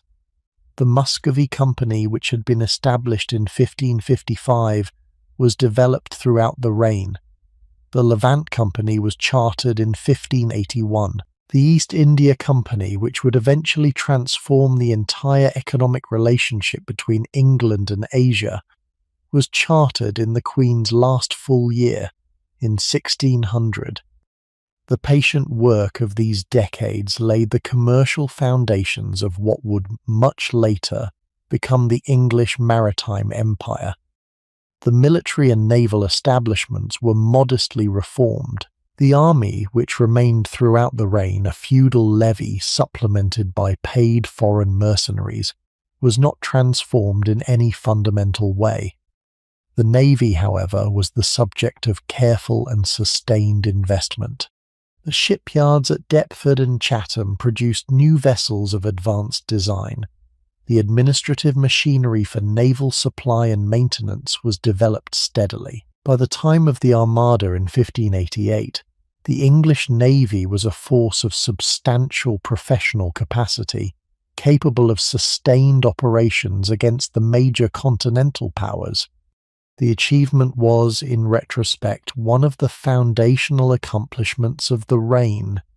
The peace with France, which had been concluded by Mary in difficult terms, was maintained. The relationship with Spain, which had been so close under Mary, was allowed to cool gradually, without any abrupt rupture. The principle Cecil and the Queen jointly applied throughout these years was that the country needed peace and time. Both were given to it.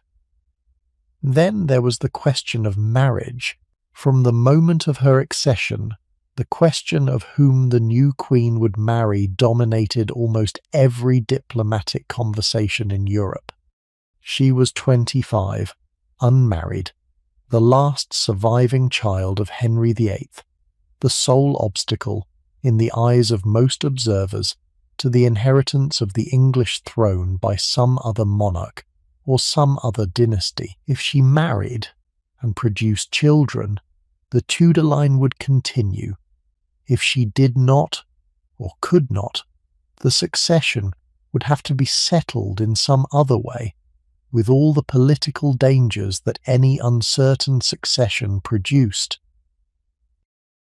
The candidates were many.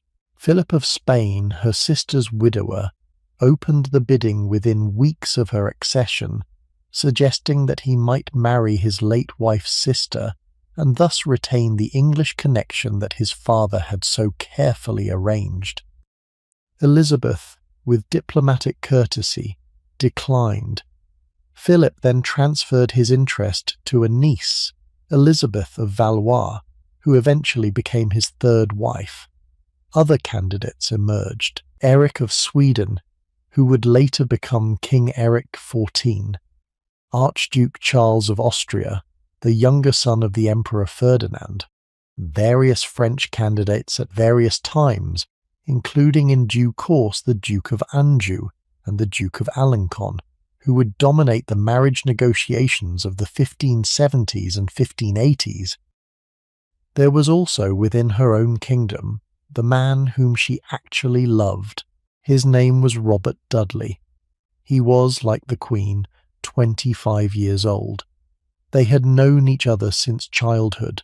He was the fifth son of John Dudley, Duke of Northumberland, the same Northumberland whose attempt to put Lady Jane Grey on the throne had ended his career and his life. Robert had been imprisoned in the Tower at the same time as Elizabeth herself, in 1554, for his part in his father's schemes. The two had encountered each other during their imprisonments. Whether the connection between them began at that point, or earlier or later, the historical record does not allow us to specify with certainty. What is clear is that from the first days of her reign, Robert Dudley was a constant presence at her side. He was made Master of the Horse, a position that gave him daily access to the Queen's person. He was given lodgings at court. He was, by every observer's account, the Queen's favourite to a degree that her other courtiers found at best unwise and at worst threatening. The complication was that Robert Dudley was already married. He had married in 1550, when he was 18, a young woman named Amy Robsart, the daughter of a Norfolk gentleman. The marriage had been a love match in its early years. By 1559, however, Amy was living in the country, at the manor of Cumnor near Oxford, in the household of friends, while her husband lived at the Queen's court and saw her rarely. The marriage was, by any reasonable assessment, in a state of advanced separation. The Queen's continuing close relationship with Robert was, in the eyes of every diplomatic observer in Europe, scandalous, although the precise degree of the scandal depended on what the diplomats believed about the actual nature of the relationship. In September 1560, Amy Robsart died. Her death occurred at Cumnor under circumstances that, even at the time, were considered uncertain. She was found at the foot of a staircase in the house, with her neck broken. She had been alone in the house, having sent her servants away to a fair that day. The local coroner conducted an inquest. The verdict was accidental death. The verdict was widely doubted. Modern scholarship has produced no definitive resolution of the question. Amy may have died accidentally. She may have killed herself in despair at her marital situation. She may have been killed by Robert's agents, although the evidence for this is thin and would, if it were true, make Robert's subsequent behaviour inexplicable. The most plausible modern view, based on the limited surviving evidence, is that her death was accidental, possibly related to a previously undiagnosed medical condition that had weakened her bones. But the question cannot be settled, and it has been argued for 4 centuries. The political consequences were immediate. Whatever the truth of the matter, Robert Dudley was now, in the eyes of European opinion, a man whose wife had died under suspicious circumstances at exactly the moment when her death was useful to him. Any prospect of his marrying the Queen, which had been openly discussed in some quarters before September 1560, was now destroyed. The Queen herself, who was politically intelligent enough to recognise this, withdrew from the immediate question. She continued to keep Robert close at court. She continued to favour him with grants and offices. She raised him to the peerage as Earl of Leicester in 1564. But the marriage, if it had ever been a serious possibility, was now out of the question, and the Queen knew it. This was, in retrospect, a defining moment. It was also, perhaps, a clarifying one. The Queen had to choose throughout the 1560s between the various marriage candidates that her ministers presented to her. She did not, in the end, choose any of them. The reasons accumulated over the course of the decade into a position that the Queen herself could articulate only partially, even in private. She did not want to marry a foreign prince, who would necessarily come with foreign interests and foreign demands. She did not want to marry an English subject, who would necessarily disturb the careful balance of her own court. She did not perhaps want to marry at all. The married women of her acquaintance had, on the whole, not fared well. Her own mother had been executed by her father. Her stepmother, Catherine Parr, had died in childbirth.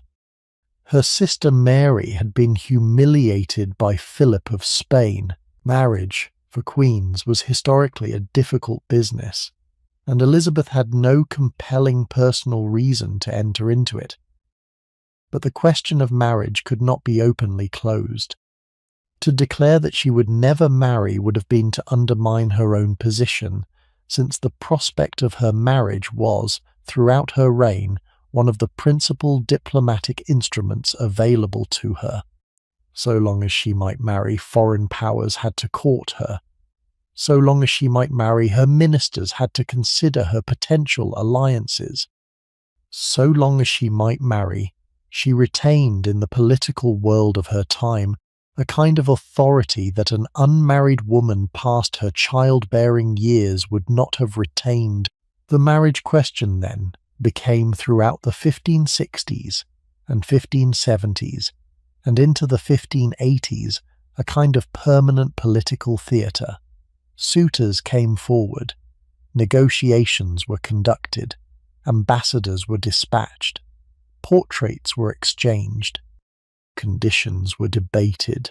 The Queen made encouraging statements at certain points and discouraging statements at others, in patterns that her ministers slowly came to understand were not a reflection of changing intentions, but a reflection of the diplomatic moment. The negotiations with Archduke Charles of Austria, which dominated much of the 1560s, eventually came to nothing. The negotiations with the Duke of Anjou, and later the Duke of Alencon, which dominated much of the 1570s and early 1580s, similarly came to nothing. The Duke of Alencon, who was the younger of these French candidates, actually came to England in 1579 and again in 1581, conducting his suit in person, and at one point the Queen apparently considered the marriage seriously enough to confide her decision in favour of it to a few close advisers, before reversing herself within weeks. The episode caused considerable political turmoil at the time, and has been studied by biographers ever since for what it tells us about her actual feelings. By the mid-1580s, when the Queen was in her early 50s, the question was effectively settled by biology. She would not now bear children. The marriage negotiations, which had been one of the principal diplomatic instruments of her reign for 25 years, gradually wound down. The country, which had been waiting throughout this period for the Queen's marriage and the production of a Tudor heir, had to accept that the heir would not appear, and that the succession question would have to be resolved in some other way. The decade and a half during which the marriage question had dominated her court deserves more attention than the bare political summary suggests, because it shaped the entire texture of her early and middle reign in ways that the documents of the period make abundantly clear. The court of Elizabeth in the 1560s and 1570s was a court permanently engaged in the choreography of a possible royal marriage, and the consequences of that choreography reached into almost every aspect of public and private life. The diplomatic dimension was the most visible. Every major European court maintained ambassadors at Whitehall and at Greenwich, whose principal task, beyond the ordinary business of diplomacy, was to monitor and report on the marriage question. The ambassadors of Spain, of France, of the Empire, of the smaller German principalities, of Sweden, all wrote regular dispatches home in which the Queen's apparent inclinations, her conversations at audience, her dances, her gestures, her dress, were analysed for what they might suggest about her openness to particular suitors. The dispatches that survive are among the richest sources we have for understanding the daily life of the early reign. They are also, in their accumulated weight, somewhat exhausting. Every minor incident at court was scrutinised.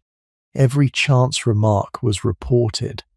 Every gift sent or received was tabulated. The Queen lived throughout these years under a constant diplomatic surveillance that almost no other ruler of her era experienced to the same degree. The domestic dimension was equally significant. The Queen's counsellors, particularly Cecil and his colleagues, regarded the marriage question as the central political problem of the reign. The country needed an heir. The succession, if she died unmarried and without children, would be deeply contested. Several candidates could plausibly claim the throne in such a circumstance, and the prospect of a succession war was real. Cecil and his colleagues pressed the marriage question on her year after year in formal council meetings and in private audiences, in petitions from Parliament, and in solemn delegations from the bishops. The Queen received these pressures with various forms of polite evasion. Sometimes she encouraged a particular suitor, sometimes she discouraged one. Sometimes she returned to candidates who had been thought rejected, reopening negotiations that her ministers had thought closed.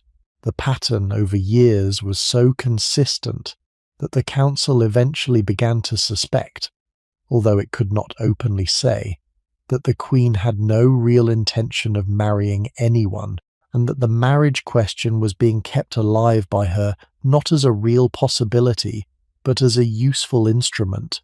Whether this was a deliberate strategy from the start, or whether it emerged gradually as the Queen's preferences became clearer to herself, the historical record cannot definitively establish. The Queen's own statements on the subject throughout her life were carefully designed to avoid foreclosure. In her first speech to Parliament in February 1559, only weeks after her accession, she had addressed the marriage question in terms that her audience found difficult to pass. She had said that she had been content with the single life since her youth, that she had often considered the calls of God's providence as suggesting that her position was a particular one, but that she would consider any proposal that her Parliament made to her on the subject. The phrasing was characteristic. She had not committed herself to anything. She had also not closed any door. The members of Parliament left her presence not knowing whether she would marry or not.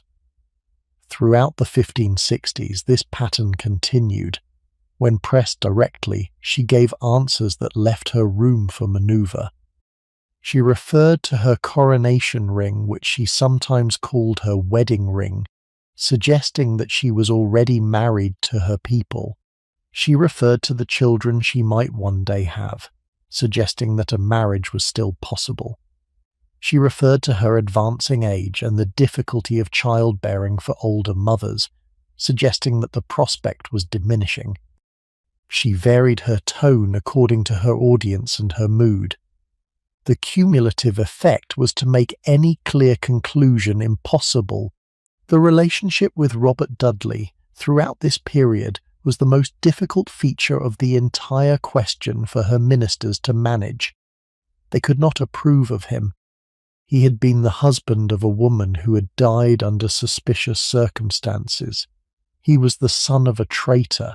His own military and administrative capacities, while real, were not at the level that some of his admirers claimed for him. He was, in the council's collective judgment, a man whose elevation through marriage to the Queen would create more problems than it solved. They told her so repeatedly, in language that was as direct as any 16th century minister could afford to use to a sovereign. She did not marry him. The arrangement that emerged over the 1560s was a peculiar form of permanent intimacy without formal commitment. Dudley remained at court. He was given lodgings in the palaces. He was the Queen's regular companion in the formal life of court, and in such recreations as hunting and dancing. He was raised to the peerage as Earl of Leicester in 1564, with a substantial grant of lands. He was given administrative responsibilities. He was, by every measurable standard, the most important man at the Queen's court for the next 25 years, but he was never her husband. The intimacy between them, although close, was managed with a discretion that the Queen had imposed and that he, eventually, accepted. Whether the relationship had ever been physical in any sense beyond the public courtesies, the historical evidence does not allow us to determine. Almost certainly, given the political circumstances and the Queen's particular caution on questions of reputation, it was not. The public claim that she was the Virgin Queen would not have been sustainable for 40 years if the daily life of her court had contradicted it visibly. But the depth of feeling between them, on her side as well as his, was real, and the constraint she had imposed upon them both was the price she had paid, and made him pay, for the political position she had decided was hers. Leicester, for his part, eventually understood that he would not marry the Queen. He married in 1578 in secret the Queen's cousin Lettice Knollys, the widow of the Earl of Essex. The marriage, when it became known to the Queen, produced one of the great rages of her life. She did not speak to Leicester for weeks. She refused to receive Lettice at court ever again, a refusal that lasted to the end of Lettice's life. The marriage was a betrayal, in her view, of the unspoken arrangement that had governed their relationship for 2 decades. But the rage passed eventually, and Leicester returned to favour, although Lettice did not. The Queen had decided, at some level she could not articulate, that he could be married to someone else as long as she did not have to acknowledge that fact. The contradictions of the relationship were never resolved. They simply continued, alongside the political continuities, until Leicester's death in September 1588, only weeks after the defeat of the Armada that had been, in its way, the great public triumph of their long-shared career. The other principal marriage candidate of the reign, the one who came closest to actually marrying her, was the French Duke of Anjou, who later became, on his elder brother's promotion, the Duke of Alencon. The negotiations with the French court, which extended through the 1570s and into the early 1580s, produced one of the strangest episodes of her personal life. Alencon, who was 22 when serious negotiations began in 1579 and the Queen was 46, was no conventional romantic figure. He was small in stature, marked by smallpox, with an oddly shaped face that even sympathetic observers described as unattractive. The Queen, when she finally met him in person during his visit to England in 1579, found him, against her own expectations, charming. They communicated in French, in which she was fluent. They danced together. He gave her gifts. She called him, in private letters that survive, her frog, an affectionate nickname that referred both to his ambassadorial origin and to his appearance. For some weeks in 1579 and again in 1581, the marriage seemed to those at court to be a real possibility. The Queen confided to a small group of her closest advisers that she had decided to accept the proposal. She wept when she informed her senior councillors of her intention. She asked them, in tears, to support her. The reactions varied. Some, including Cecil, accepted the decision with reservations and began to prepare for the marriage. Others, including Walsingham, opposed it strongly on religious grounds, since Alencon was a Catholic, and the marriage would, they argued, compromise the Protestant character of the English settlement. The Earl of Sussex supported the marriage. The Earl of Leicester, perhaps unsurprisingly given his own continuing relationship with the Queen, opposed it. The matter was settled in the end, not by the council's deliberations, but by the country's reaction. A pamphlet was published in the autumn of 1579 by a Puritan writer named John Stubbs, attacking the proposed marriage in language so vehement that it caused widespread public alarm. Stubbs was prosecuted for sedition. He was condemned to lose his right hand. The punishment then prescribed for seditious writing. The sentence was carried out in public, and according to a famous account, Stubbs, after losing his hand, raised his hat with his remaining hand and cried out, "God save the Queen." The episode was politically unforgettable. The country the Queen had been forced to recognise was not ready to accept a Catholic foreign prince as its king consort. Whatever her own inclinations, the marriage was not politically viable. The negotiations dragged on for another 2 years, with the Queen oscillating between encouragement and discouragement, until they finally collapsed in the early 1580s. Alencon died in 1584, of natural causes, at the age of 29. The Queen, on hearing the news, wept. The last serious marriage negotiation of her life had ended. She was 50. The question, which had been dominant for a quarter of a century, was now effectively settled. The other way, in fact, was the question that increasingly dominated the political life of her reign. There was throughout the 1560s and beyond a clear next-in-line claimant to the English throne. Her name was Mary Stuart, Queen of Scots, and her claim was through her grandmother, Margaret Tudor, the elder sister of Henry VIII, who had been married to King James IV of Scotland in 1503, and from whom the Stuart line of Scotland descended. Mary's biography by 1568 was already extraordinary, even by the standards of 16th century royalty. She had been crowned Queen of Scots at the age of 9 months in 1542, after her father's death within days of her birth. She had been sent to France at the age of 5, to be raised at the French court and to be married, in due course, to the heir to the French throne. The marriage had taken place in 1558, when she was 15 and her husband, the Dauphin Francis, was 14. Her husband had become King Francis II of France in 1559.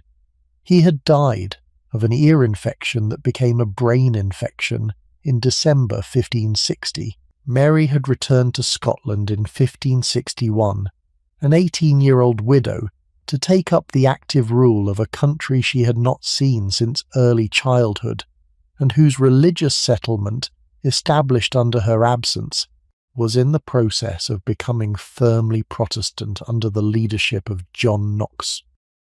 The years that followed were a chaotic personal and political failure. Mary, a Catholic queen of a Protestant country, struggled to govern. She married, in 1565, her cousin Henry Stuart, Lord Darnley, a marriage that produced a son, the future James VI of Scotland and James I of England, but that quickly turned disastrous. Darnley was vain, weak, and politically destructive. He participated, in 1566, in the murder of Mary's secretary David Rizzio in her own apartments and in her presence, while she was pregnant. The marriage was effectively over. In February 1567, Darnley was killed in an explosion at the house where he was lodging on the outskirts of Edinburgh. The principal suspect was the Earl of Bothwell, a leading Scottish noble who had been close to Mary in the months preceding.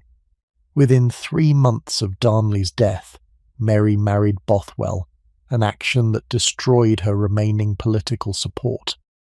By July 1567, she had been forced to abdicate in favour of her infant son. By May 1568, she had escaped from imprisonment in Scotland, raised an army, lost a battle, and fled across the border into England. She had come to England in the expectation, or at least the hope, of receiving sympathetic support from her cousin, the Queen. Her position, after all, was that of a fellow sovereign who had been overthrown by her own subjects, and who was seeking the assistance of a fellow ruler in regaining her throne. She did not anticipate that her arrival would create one of the most difficult political problems of her cousin's reign, but it did, and the problem would persist for the next 19 years. The two queens, throughout this entire period, never met in person.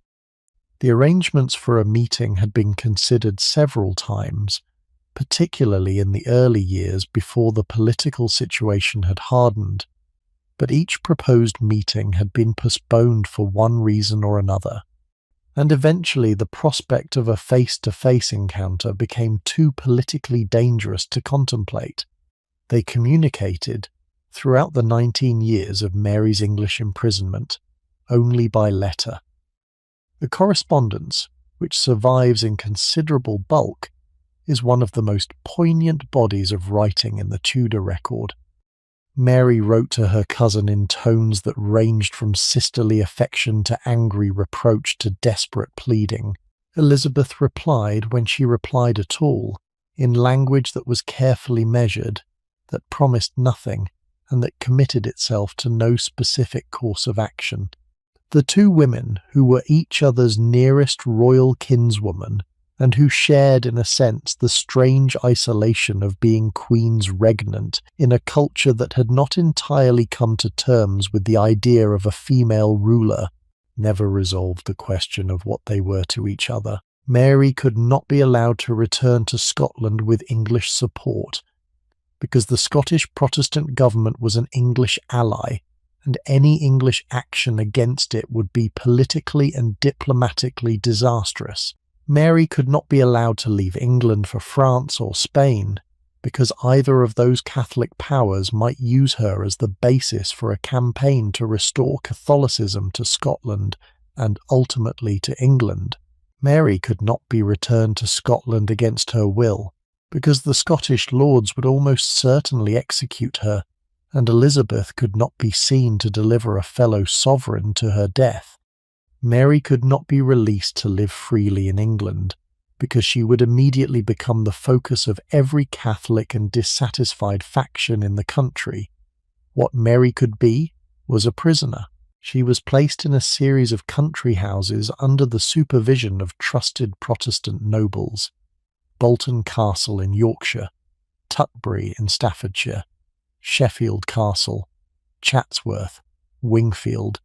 The conditions of her imprisonment were comfortable in physical terms.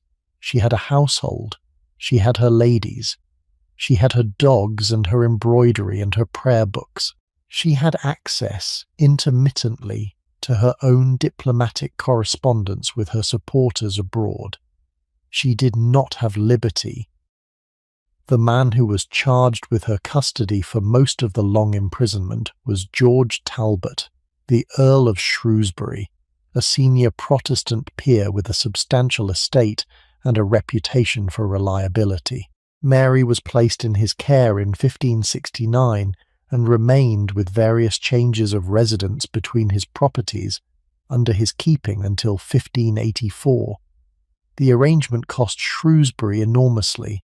The maintenance of Mary's household, although nominally funded by the Crown, was in practice borne in substantial part by Shrewsbury himself, since the Crown's payments were always insufficient and frequently delayed. Shrewsbury's marriage to the formidable Bess of Hardwicke deteriorated steadily over the years of Mary's imprisonment, partly because of the strains the imprisonment imposed on the household, and partly because of the more personal tensions that the presence of a captive queen produced. By the early 1580s, the marriage had effectively collapsed, and the Queen finally appointed a different keeper, Sir Amyas Paulet, a strict Puritan who would conduct the final years of the imprisonment with a severity that Shrewsbury had not been willing to impose.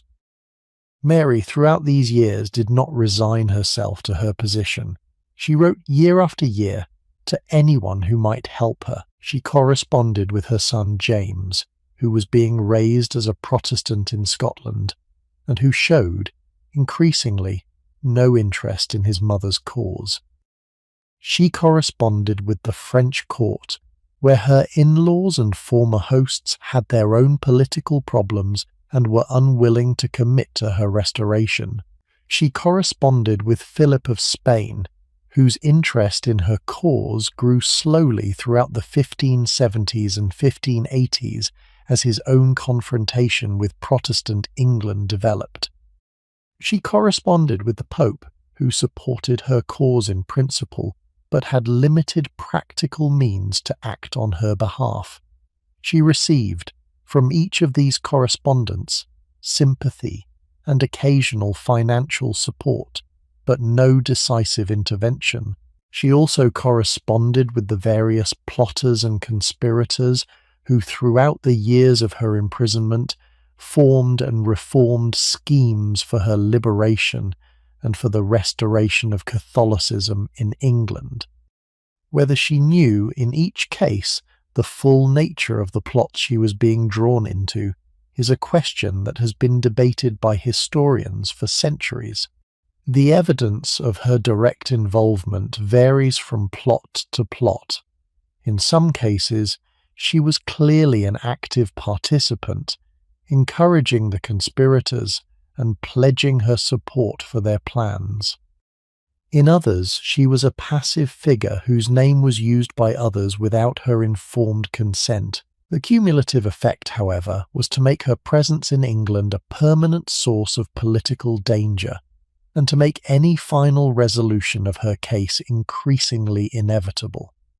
The first major plot to free her began in 1569. The Northern Earls, the Earl of Northumberland and the Earl of Westmoreland, who were Catholic and disaffected from the new religious settlement, raised a rebellion in the north of England with the intention of liberating Mary. Marrying her to the Duke of Norfolk, the leading English Catholic peer, and placing her on the throne in place of Elizabeth, the Northern Rebellion, as it came to be called, was put down within weeks. The two earls fled to Scotland and from there into exile. Northumberland was eventually handed back to the English authorities and executed in 1572.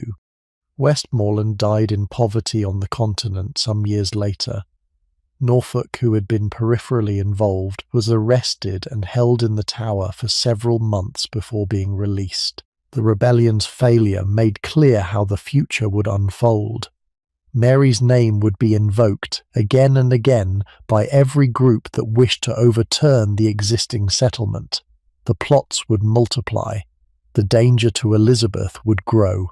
The next major plot was the Ridolfi conspiracy of 1571, in which an Italian banker, Roberto di Ridolfi, served as the link between Mary Norfolk, the Duke of Alba in the Netherlands, and the Pope in a complex scheme to invade England, depose Elizabeth, and restore Catholicism.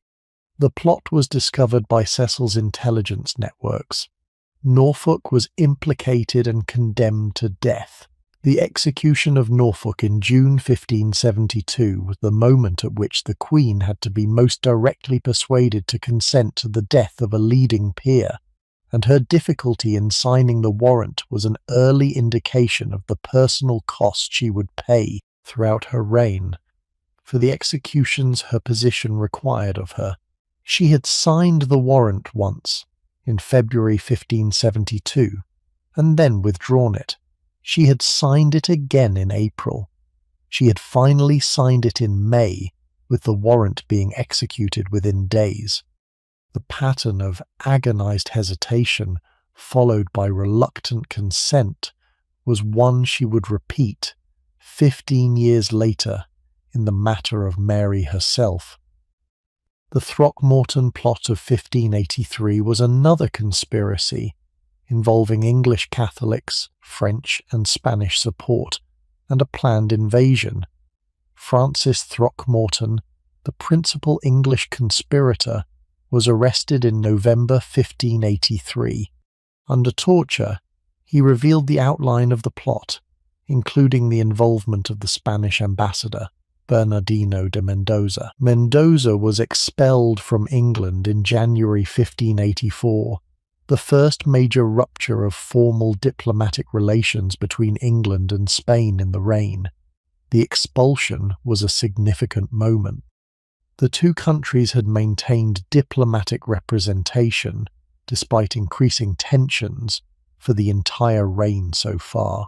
Mendoza's expulsion marked the point at which the relationship had become in effect a state of suspended hostility, even though formal war was still 4 years away.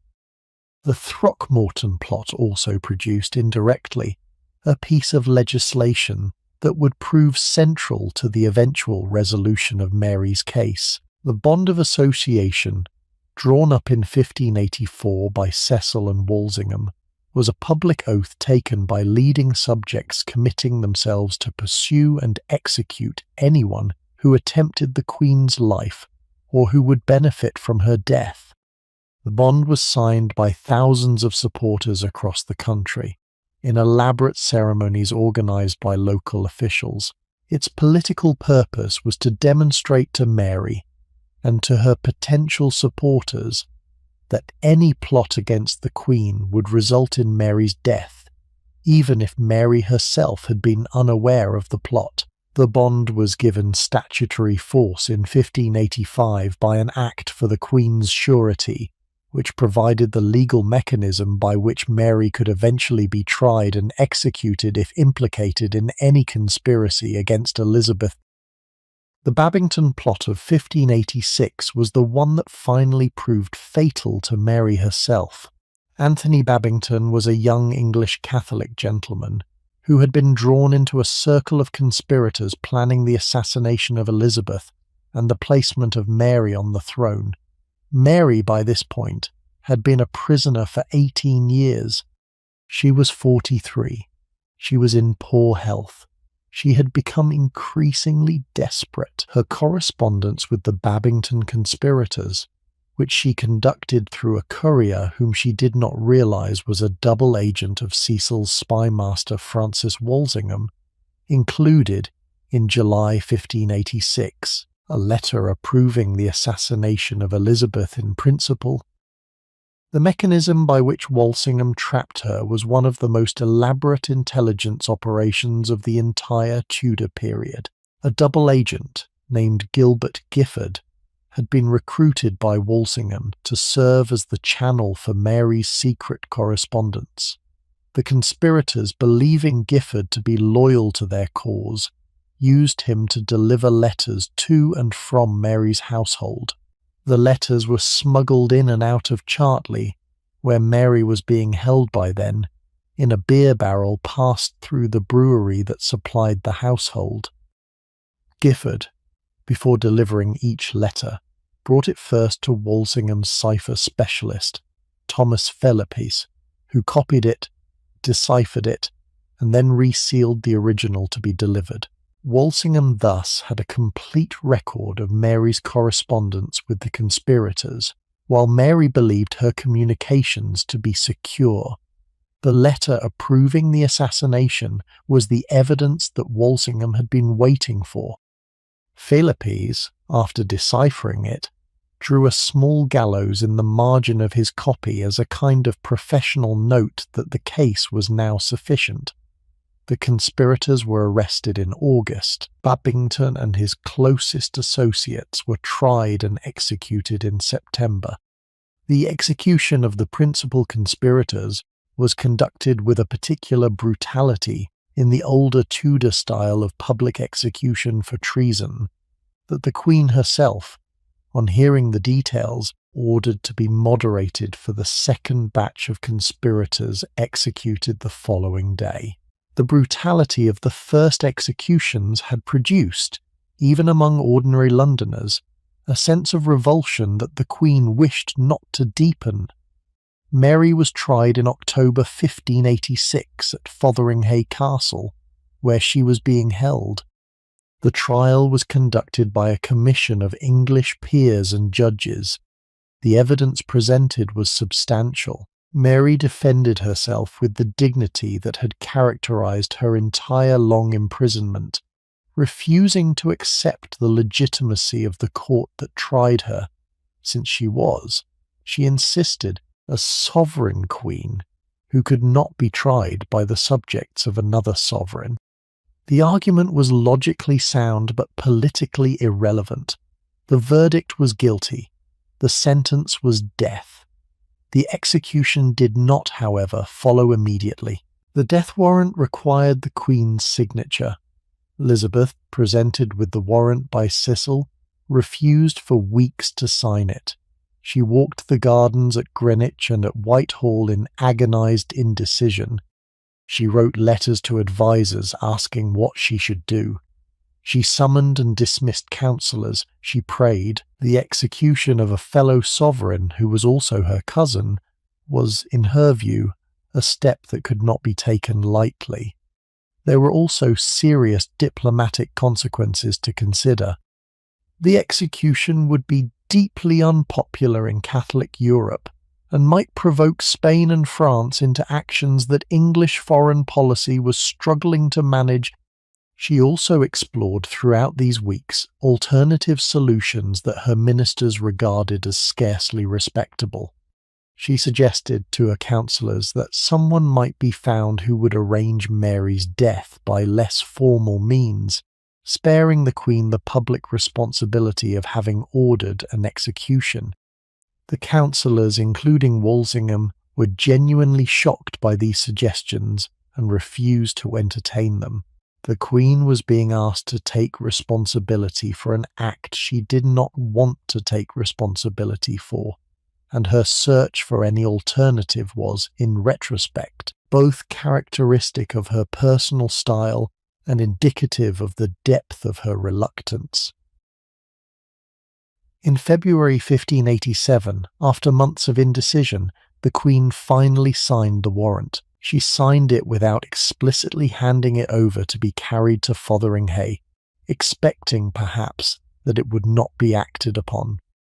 Cecil and the Council, however, immediately dispatched the warrant to Fotheringhay through their own channels, in a meeting of which the Queen had not been informed.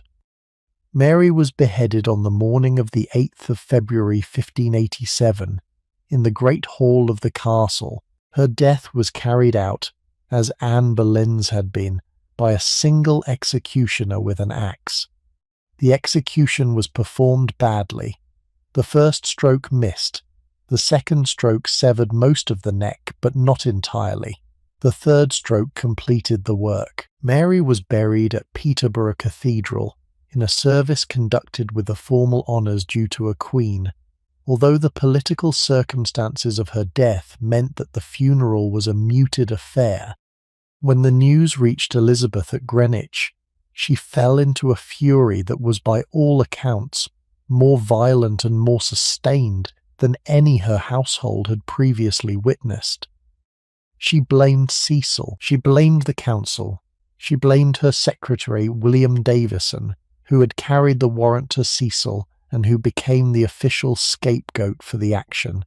She wept. She refused to eat. She refused to allow Cecil into her presence for weeks. The performance was, at one level, transparently political. The Queen needed to dissociate herself for foreign consumption from the execution she had in fact authorized. But the personal grief beneath the political performance was also real. She had ordered the death of her own cousin, her fellow queen, the woman who had been the heir presumptive to her throne for 19 years. The cost was real, and she paid it in her own way, and she did not forget. Davison was arrested, tried by the Star Chamber, fined a substantial sum, and committed to the Tower. He was eventually released and quietly retired from public life. He had, throughout his career, served the Queen faithfully, and the punishment imposed upon him was a piece of public theatre rather than a real disgrace. The councillors who had pressed the Queen to sign the warrant and who had then arranged for it to be carried out without her further authorization had calculated correctly that the Queen would need a scapegoat, and that one of their number would have to take the role. Davison was the chosen sacrifice. He understood his function, accepted his punishment with dignity, and lived out his remaining years on a modest pension that the Queen quietly arranged for him. The execution of Mary, however necessary in the eyes of her ministers, did not solve the larger international problem.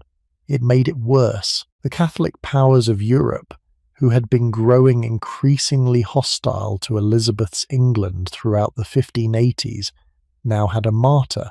Philip of Spain, in particular, who had spent years constructing an argument for action against England, found in Mary's death the final justification for the great enterprise he had been planning for years. The relationship between Elizabeth and England and the Spain of Philip II had been deteriorating for 2 decades by the time of the Armada. The two powers had, in Mary Tudor's time, been formally allied through the marriage of Mary and Philip. After Mary's death and Elizabeth's accession, the alliance had wound down gradually through the early 1560s, as Elizabeth's Protestant settlement made it clear that England would not return to the Catholic fold. Through the later 1560s and the 1570s, several specific points of conflict had emerged. The Spanish suppression of the Protestant rebellion in the Netherlands, conducted with notorious harshness by the Duke of Alba and his successors, had alarmed English public opinion and had drawn substantial English support, both popular and eventually official, for the Dutch Protestant cause. The activities of English privateers, particularly Francis Drake, against Spanish shipping in the Caribbean and along the South American coast, had cost Spain substantial losses and had been conducted with the Queen's tacit support, even when her formal disavowal of them was demanded. The English support for the French Protestant cause in the wars of religion that were tearing France apart in the same period had similarly run against Spanish interests. By the early 1580s, Philip had begun to consider direct action against England as a strategic necessity. The decision was not impulsive. He was a careful, slow-moving monarch who consulted his councillors at length and who weighed alternatives over years rather than months. But by 1586, with the Mary plots culminating in the Babington conspiracy, with the English military intervention in the Netherlands becoming open under the command of the Earl of Leicester, and with the Pope offering both spiritual and financial support for the enterprise, Philip had committed to the project that would become the Armada. The plan was ambitious. A vast Spanish fleet was to sail from Lisbon up the English Channel to the Netherlands. There it was to embark a Spanish army, which had been positioned along the coast under the command of the Duke of Parma, the most successful Spanish general of his generation. The combined force was then to invade England, depose Elizabeth, and restore Catholicism by force. The fleet that finally sailed in May 1588 numbered approximately 130 ships. It carried in its complement perhaps 30,000 men. It was the largest naval force ever assembled in European history to that point. It was commanded by the Duke of Medina Sidonia, an able administrator who, by his own admission, had little experience of naval command and who had accepted the appointment with reluctance. The original commander, the Marquis of Santa Cruz, who had spent years preparing the expedition, had died in February 1588, and Medina Sidonia had been appointed in his place at very short notice. The English response had been carefully prepared. The English fleet, which was smaller in tonnage but consisted of newer, faster, more manoeuvrable ships, was assembled under the command of Lord Howard of Effingham, with Francis Drake and John Hawkins as senior officers. The fleet had been built up steadily over the previous decade, with John Hawkins as Treasurer of the Navy, supervising the design and construction of new vessels with characteristics specifically chosen for the kind of warfare the English expected to conduct. The new ships were lower in the water than their Spanish counterparts, longer in proportion to their beam, with a higher proportion of their guns positioned to fire broadsides at long range rather than for the boarding actions that Spanish naval doctrine still favoured. The English approach to naval warfare, which had been developing through the privateering campaigns of Drake and Hawkins, emphasised gunnery at distance over the close action that had dominated naval warfare for the previous century. The shore defences of southern England had also been mobilised. Beacon networks had been established along the coasts to provide warning of the Armada's approach. A force was gathered at Tilbury, near London, under the command of the Earl of Leicester, the Queen's old favourite Robert Dudley, to defend against any Spanish landing. The county militias had been called up. The supplies had been assembled. The country, by mid-July 1588, was as ready as a 16th century state could make itself for the largest military challenge it had faced in living memory. The Armada was sighted off the coast of Cornwall on the 19th of July 1588. The beacons flared along the southern coast through the evening and into the night. Within hours the news had reached London and the Queen at Richmond. The English fleet sailed out from Plymouth and began the long-running engagement that would carry both fleets up the Channel over the following week. The fighting was indecisive at first. The English ships, with their superior manoeuvrability and their longer-range artillery, were able to harass the Spanish formation, but not to break it. The Spanish ships, sailing in a tight crescent formation that protected the troop transports in the centre, presented a target that the English could attack but not penetrate. Over several days, the running battles up the Channel produced casualties on both sides, but no decisive engagement. The Spanish fleet pressed on towards its rendezvous with Parma. The English fleet, harassing constantly, could not stop them. The crisis came at Calais.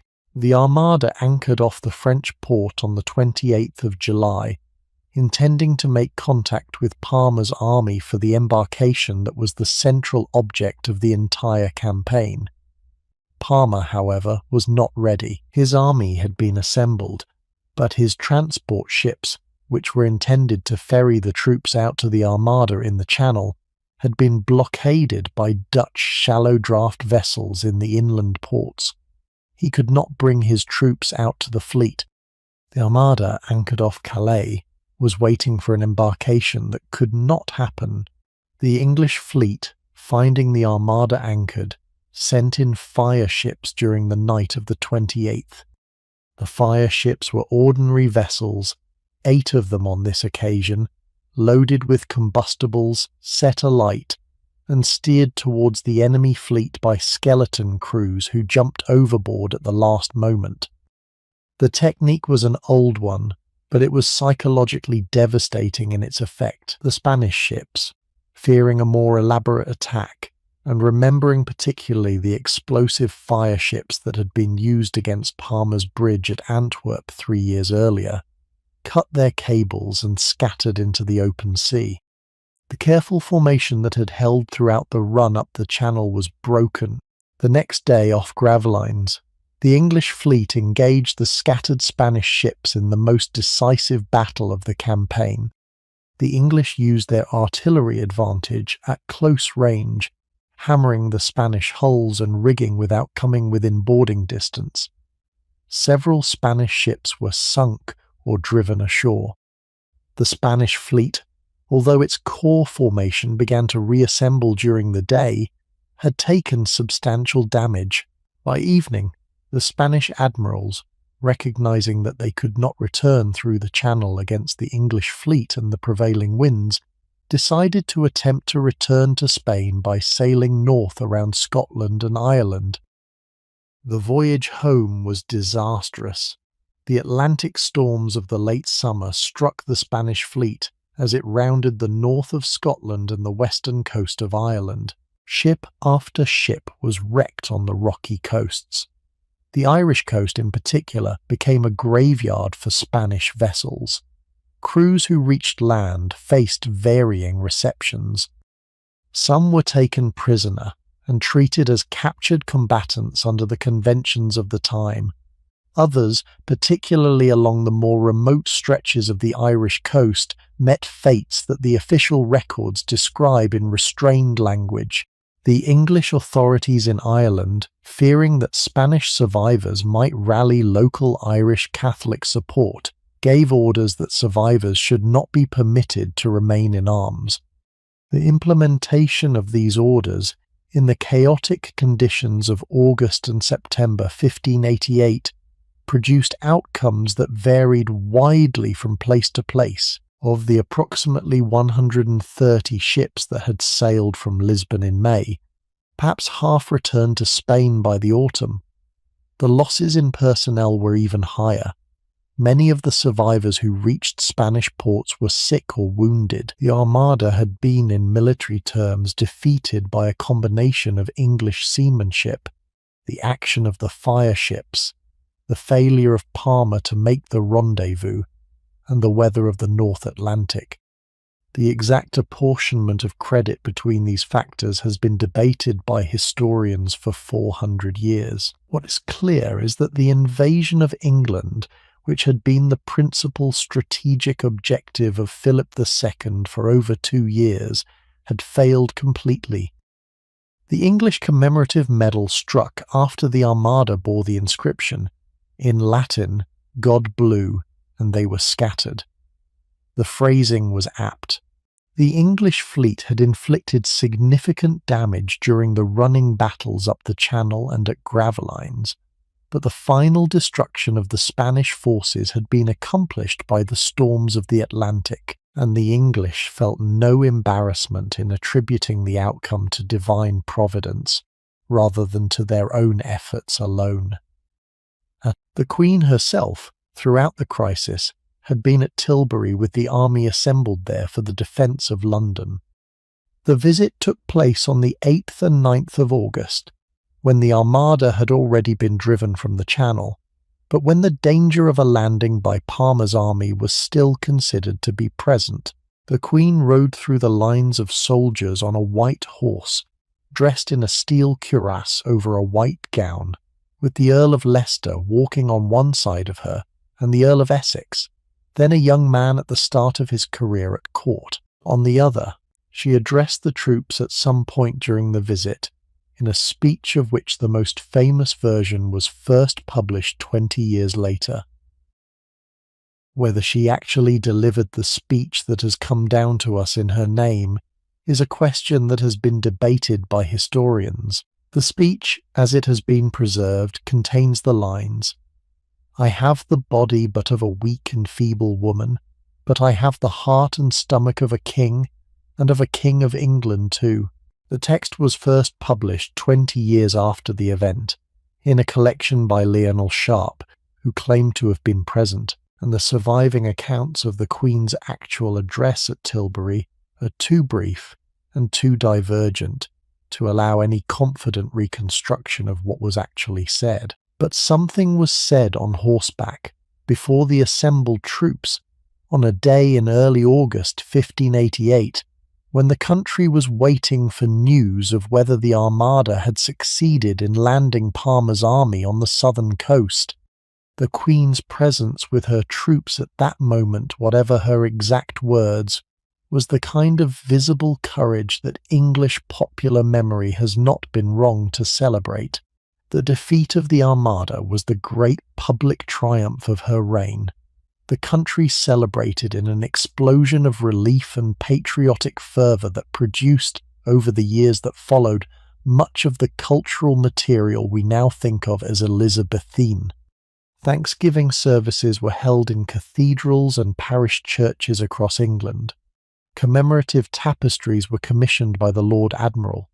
Medals were struck. Sermons were preached. The story of the Queen riding to Tilbury, of Drake calmly finishing his game of bowls before sailing out to engage the Spanish, of the fire ships at Calais, of the Atlantic storms that completed the Spanish destruction, became part of the foundational narrative of English national identity for the next 4 centuries.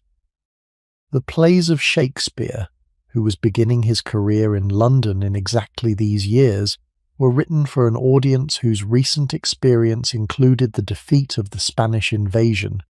The Elizabethan navy that defeated the Armada became the foundation of an English maritime tradition that would eventually produce the largest empire in human history. The cult of the Queen as the divinely appointed protector of Protestant England, which had been growing throughout the 1580s, now became the central organising myth of English identity for the rest of the reign. The Queen herself, who was now 55, entered the period of her life that has come down to us in the famous portraits as the Virgin Queen. The image is not a simple one. It was constructed deliberately by the Queen and her advisors as a way of managing the political problem of an unmarried elderly female sovereign in a culture that had no precedent for such a figure. The image used the language of virginity, of unmarried purity, of the goddess Diana, of the moon, of the rose of the pelican, feeding her young with her own blood, in a complex iconographic program that turned the Queen's unmarried state from a political vulnerability into a political asset. The portraits of these years, painted by Nicholas Hilliard and others, show the Queen in elaborate stylized poses, encrusted with pearls, surrounded by emblematic objects, dressed in gowns that no human body could comfortably have worn. The effect was deliberate. The portraits were not intended to record what the Queen actually looked like. They were intended to project her authority, her majesty, her connection to a complex web of religious and mythological associations. The actual woman, who was now in her late 50s and beginning to suffer the physical effects of age, was disappearing behind the constructed icon. The most famous of these images is the so-called Armada portrait, painted in several versions in the years immediately after 1588. The Queen stands in a richly embroidered gown, her hand resting on a globe with her fingers covering the Americas, while behind her 2 views of the Armada appear in the background, one showing the English fleet engaging the Spanish, the other showing the Spanish ships wrecked on a stormy coast. The composition is, in iconographic terms, a complete summary of the political claims that the Queen and her advisors wished to make. The Queen as the protector of Protestantism, mistress of the seas, the queen whose reach extended to the New World, the queen whose authority was vindicated by the providential defeat of her enemies. Every element of the painting was intended to be read.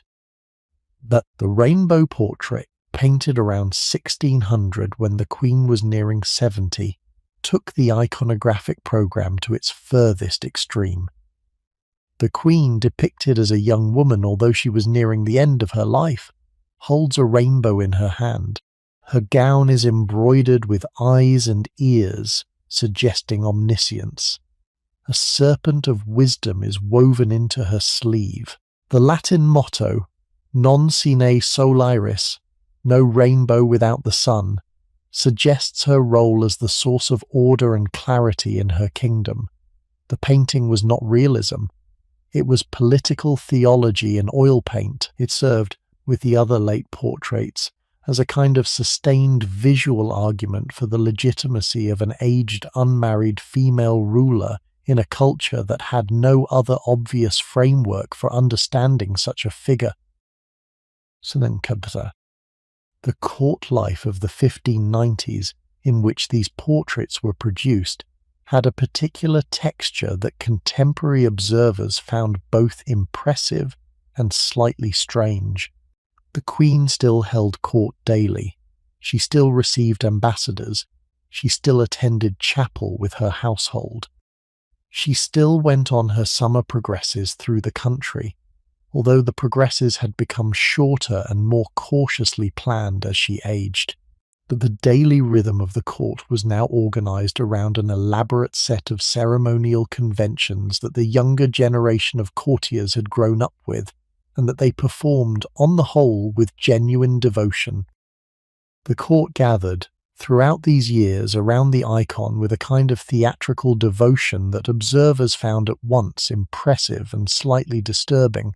The young men of the Queen's later years, who had not been alive at her accession, and who knew her only as the figure she had become, courted her in the elaborate rhetorical conventions that the iconography had produced.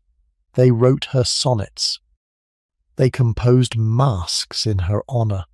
They knelt to her in postures of exaggerated chivalric devotion. The Queen herself participated in the performances, holding court in great public ceremonies, dancing with her favourites, accepting their poetic addresses with apparent pleasure. The literary culture of the period, particularly in its courtly forms, was shaped throughout by this iconographic program. Edmund Spenser's great epic poem, The Fairy Queen, published in 2 installments in 1590 and 1596, was an extended allegorical celebration of the Queen, in which various of her virtues were embodied in different female characters. Walter Raleigh, who was both poet and courtier, addressed her in poems that depicted her as a goddess of the moon, with himself as the ocean drawn to her gravitational influence.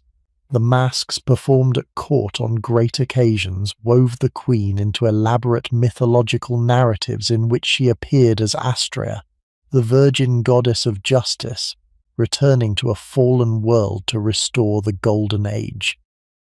The whole apparatus was a kind of sustained literary devotion that, while its theological content was conventional, had no real precedent in English court culture. Beyond the literary court, the broader Elizabethan literary moment of the late 1580s and 1590s was producing, in its public theatres, a body of work that has continued to be read and performed for 4 centuries. Christopher Marlowe wrote his great plays in the late 1580s and early 1590s. Before his early death in 1593, Thomas Kyd's The Spanish Tragedy, one of the foundational works of English revenge tragedy, was probably first performed around 1587. William Shakespeare, who arrived in London in the late 1580s or early 1590s, produced his first plays through the 1590s, with Henry VI, Richard III, the early comedies, The lyric poems Venus and Adonis and The Rape of Lucrece, and eventually Romeo and Juliet, A Midsummer Night's Dream, the second tetralogy of history plays, and the great mature comedies and tragedies. The literary explosion of these years was, in retrospect, one of the most remarkable single chapters in the history of any vernacular literature, and it took place under the patronage of the Queen and her court in ways both direct and indirect.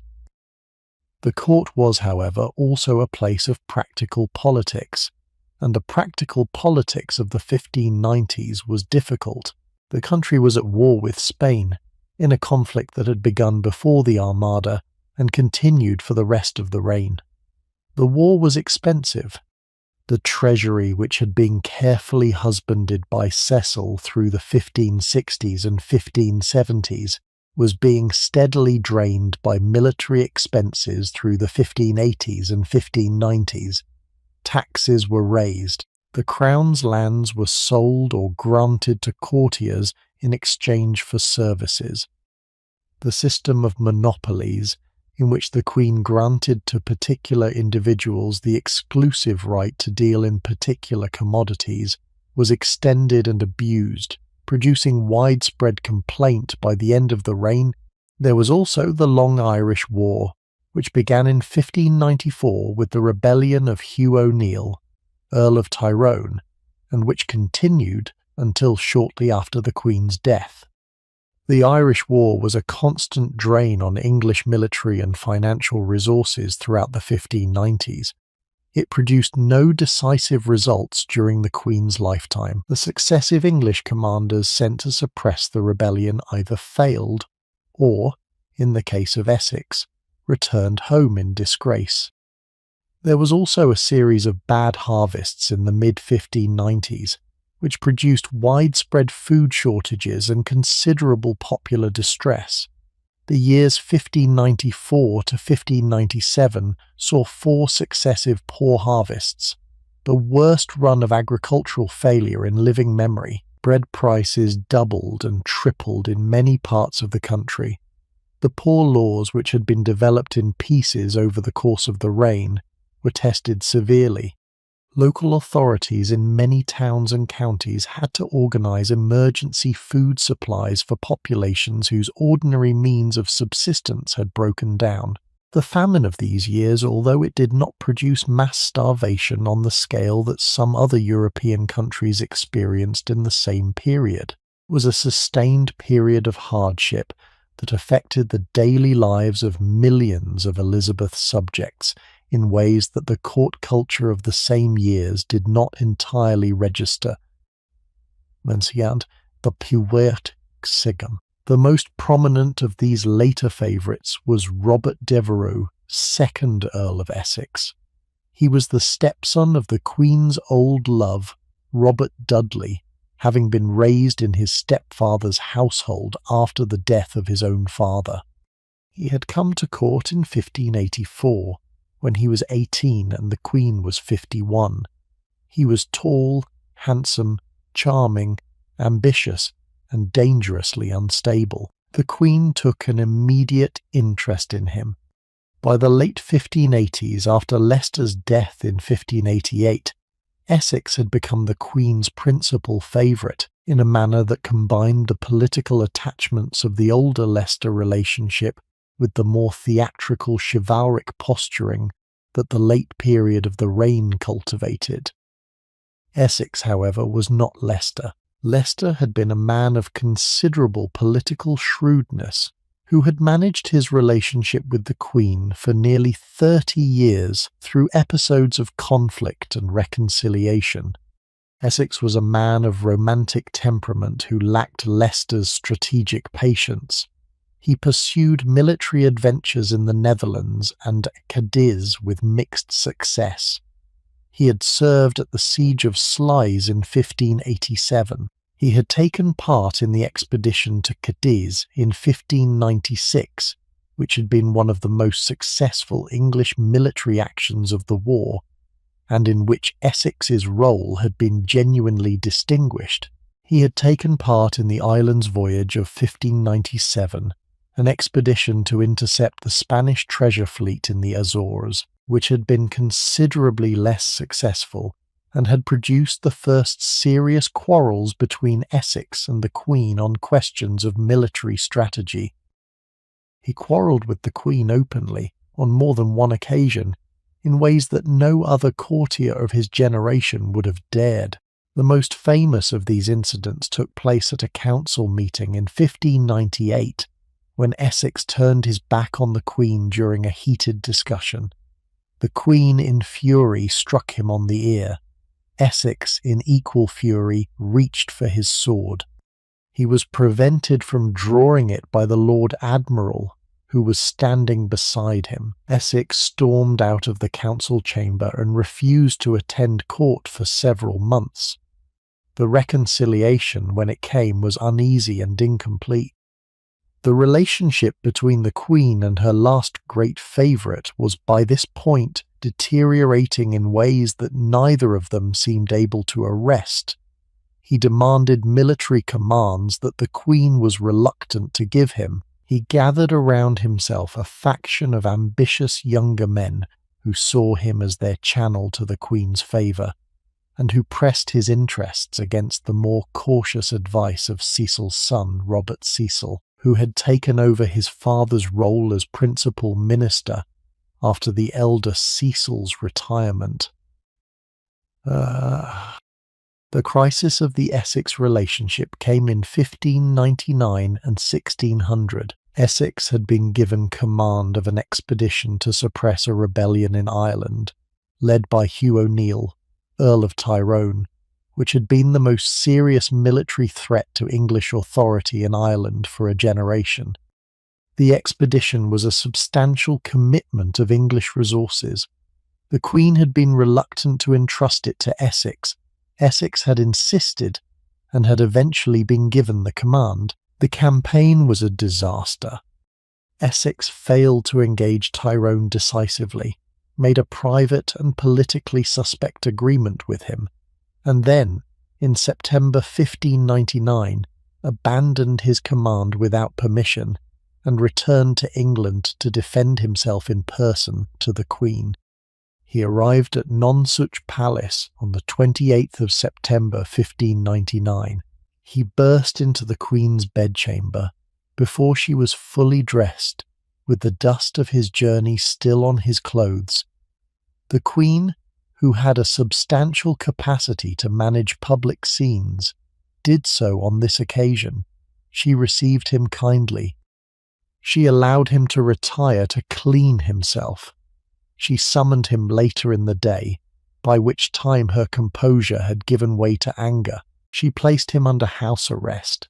He was tried by a special commission and stripped of his offices. He was eventually released to a kind of supervised liberty, but his political career was effectively over. He could not, however, accept that it was over. In February 1601, he attempted what was in retrospect one of the most ill-conceived political actions of the entire Tudor period. He marched through the streets of London on the morning of the 8th of February with about 300 of his supporters, calling on the citizens to rise in his name against his enemies at court, principally Robert Cecil. The day before, he had commissioned a special performance of Shakespeare's Richard II at the Globe Theatre, a play depicting the deposition of a sitting monarch, which Essex's supporters apparently believed would inspire the citizens to action when news of his rising spread. The strategy did not work. The rising failed within hours. The citizens of London, who had no reason to support a personal feud at court, did not rise. Essex retreated to Essex House on the Strand, was besieged through the afternoon, and surrendered in the evening. He was tried for treason a week later. He was executed on the 25th of February 1601 on Tower Green, the same site where Anne Boleyn had been executed 65 years earlier. He was 35. The Queen, by all accounts, was deeply affected by his death. The relationship had been complicated, contradictory, and in its way one of the most genuine connections of her later life. He had been, in some respects, the son she had not had. She had ordered his death because the alternative was the destabilization of the careful structure she had built over 40 years. The personal cost, again, was real. The political necessity was undeniable. She was 67 and getting old, and she had ordered the execution of a man she had loved. The death of Essex marked, in some respects, the end of the Queen's emotional engagement with her court. She continued to perform her duties. She continued to receive ambassadors and to hear council reports and to attend chapel. But the energy that had carried her through 43 years of public performance was visibly diminishing. The court of her last 2 years, while still elaborate in its ceremonial forms, was a court of mourning more than a court of celebration. The young men who had filled the masques and the entertainments of the 1590s were either dead, like Essex, or had been compromised by his fall. The older statesmen, who had served her since the early years, were almost all gone. She was, in her final years, increasingly alone among a generation that did not entirely know her, and that was already beginning, with discreet correspondence and careful preparation, to look towards her successor. The last years of her reign were quiet and slow. Cecil was dead since 1598. The new principal minister, his son Robert, was a different kind of man, more cautious, more administratively careful, less personally close to the Queen than his father had been. The court was by now full of younger men and women who had grown up entirely within her reign, and for whom she was already a kind of historical figure. The Queen herself, in her late 60s, was still active, still engaged in the daily work of government, still capable of the public performances that her position required. But the energy was clearly waning. The hours of audience were shorter. The progresses through the country were less frequent. The decisions increasingly were being managed by Robert Cecil and the council on her behalf, with her concurrence rather than her active direction. The death of the elder Cecil in August 1598 had been, for the Queen, the loss of the man who had been her closest political collaborator for 40 years. He had served her since the first hour of her reign. He had been, more than any other single person, the architect of the administrative state that had supported her authority. In his last illness, when he was dying at his house in the Strand, the Queen had visited him several times, sitting beside his bed and feeding him broth from a spoon, in scenes that contemporary witnesses described with both surprise and affection. She had not been a queen given to such gestures. She had made an exception for Cecil. The death, when it came, left her without the colleague who had known her for the longest, and who had understood, more than anyone else still living, how she had built the reign that they had built together. The grief, in her usual style, was kept private. The political consequences, however, were apparent. The reign, in its remaining years, would be conducted by men who had come to her late, and who had not shared the long apprenticeship of her early decades. Robert Cecil, the son who succeeded the father, was 35 at the time of his father's death. He had been trained for office by his father over many years, with the care that the elder Cecil had given to all of his projects. He was small in stature, with a curvature of the spine that the Queen sometimes referred to in her teasing nicknames for him as her pygmy or her little elf.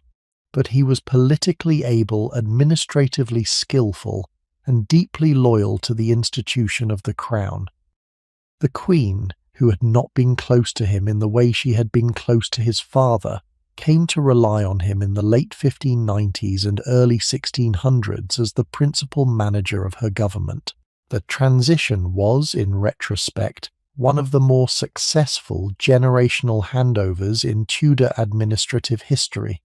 The country in the Queen's last years continued to be governed competently despite the Queen's diminishing personal engagement, because the machinery that the elder Cecil had built was being maintained and extended by a son who understood its workings as no one else did. She gave in November 1601 what came to be called the Golden Speech. She addressed an assembly of members of the House of Commons who had come to her at Whitehall to be received by the Queen on the question of monopolies, which had been a contentious issue. The monopolies controversy had been simmering for several years. The Crown had granted to various courtiers and merchants exclusive rights to deal in particular commodities.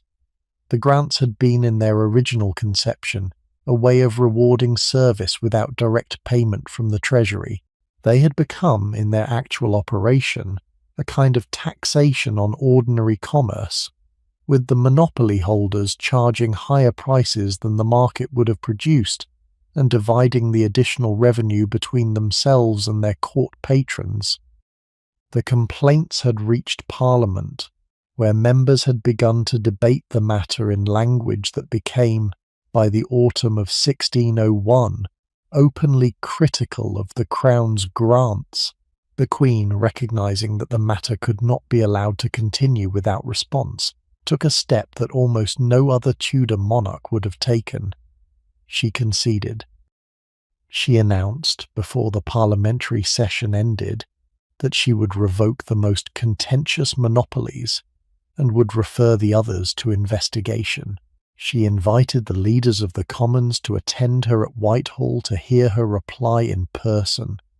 The delegation of about 140 members came to her on the 30th of November. She spoke for some time, in language that has come down to us in several slightly differing accounts. She thanked them for their loyalty. She acknowledged the difficulties of her reign. She said that she had never been desirous of anything that should hurt the people. She said that to be a king and wear a crown was a thing more glorious to them that see it than it was pleasant to them that bear it. She said that she had been content to be a taper of true virgin wax, to waste herself and spend herself for her country's good. She concluded, in the line that has been most often quoted, "This I count the glory of my crown, that I have reigned with your loves." The phrasing was characteristic. The speech was her conscious summing up of the relationship with her people that had been the foundation of her authority for 40 years, whether the words were entirely her own composition or whether they had been polished by Robert Cecil or some other hand. The surviving accounts do not allow us to determine with certainty, but the sentiment was hers. She had reigned for 43 years by then on the consent of her people. The consent had not been unconditional. It had required, throughout her reign, careful management, repeated public performance, the continual adjustment of her policy to the limits of what her subjects would accept. The Golden Speech was, in its way, an acknowledgement of the long political negotiation that had been the actual content of her rule. The members of Parliament, who knelt to receive it, recognised what they were hearing. Several of them wept. The speech, when its text was printed and circulated in the months that followed, became the most widely read document of the entire reign. She was interested, throughout these last years, in the question of who would succeed her, although she would not name the successor publicly until very near the end. The most plausible candidate, by every measurement, was James VI of Scotland, the son of Mary Queen of Scots and a great-great-grandson of Henry VII. James was, by 1600, a Protestant. He was an experienced ruler, having held the Scottish throne since infancy. His succession would unite the crowns of England and Scotland under a single dynasty for the first time in history. The diplomatic preparations for his succession, conducted largely by Robert Cecil through a careful correspondence with the Scottish court, were begun several years before the Queen's death, and were carried forward without her formal authorization, but also without her objection. The Queen died at Richmond Palace in Surrey, in the early hours of the 24th of March 1603. The death itself was the culmination of a slow decline that had begun several weeks earlier. She had been refusing food. She had said little in her final days. She had been comforted at the end by the Archbishop of Canterbury and by her chaplains. She had given some final indications by gesture that she accepted James of Scotland as her successor. She had then lapsed into what her physicians described as a kind of stupor. She died, finally, between 2 and 3 in the morning, with her ladies around her.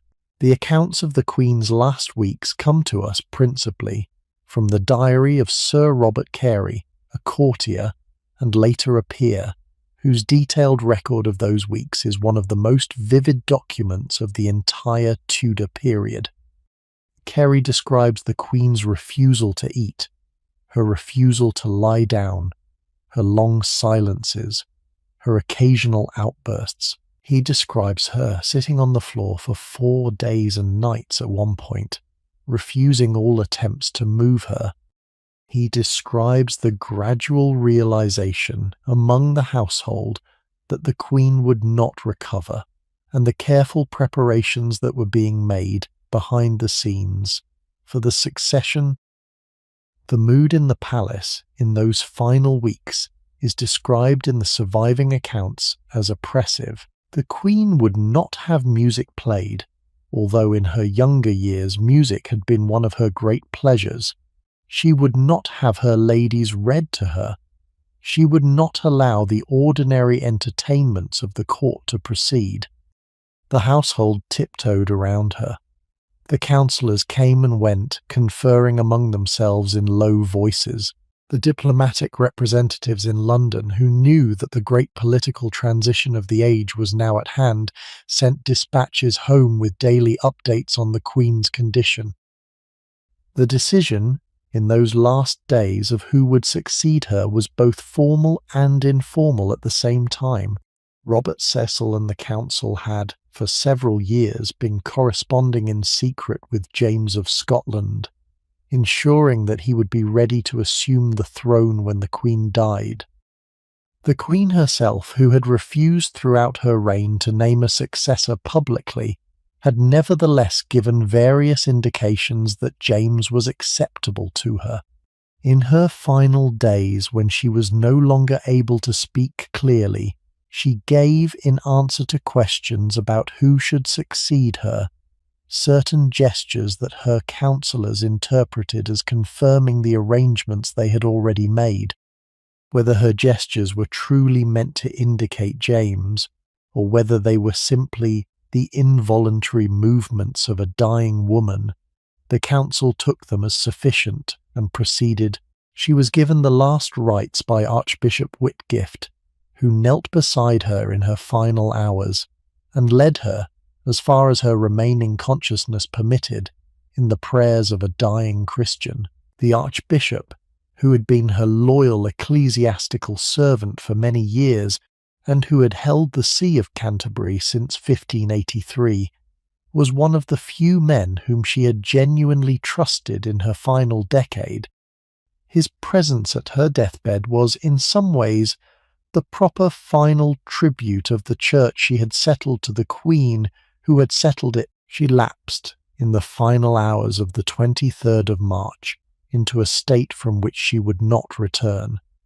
Her ladies, who had been with her for the long days and nights of her decline, watched through the darkness. Her physicians sat in the outer chamber, their work effectively done. The councillors waited in the great chamber beyond. The candles burned low. The river outside the palace, which had carried her between her residences for 44 years, flowed past in the dark. She died, by the best surviving accounts, between 2 and 3 o'clock in the morning. The death was peaceful, in the medical sense. There was no final agony, no last conscious moment of decision or farewell. The breath, which had been growing shallower and more irregular through the night, simply stopped. The lady who was sitting closest to her was the first to recognize that she was gone. The others gathered. The physicians were called. The death was confirmed. The news was carried within minutes to the council chamber, where Robert Cecil and the senior councillors were waiting. The arrangements that had been prepared for weeks now went into action. A messenger, Sir Robert Carey himself, had a horse already saddled. He left Richmond before dawn, carrying with him the news of the Queen's death, and a token by which his message would be authenticated when he reached Edinburgh. He rode for 3 days through wretched March weather, stopping only to change horses, sleeping for short hours in roadside inns. He reached Edinburgh on the 26th of March and was admitted to King James's bedchamber at Holyrood within an hour of his arrival. He delivered the news. The Stuart age in England had begun. In London, meanwhile, the proclamation of James as king was made on the morning of the Queen's death, within hours of her dying. The transition had been so well prepared by Cecil and his colleagues that the city accepted the news with a calmness that almost no observer of 40 years earlier would have predicted. There was no rebellion, there were no riots, there was no civil war.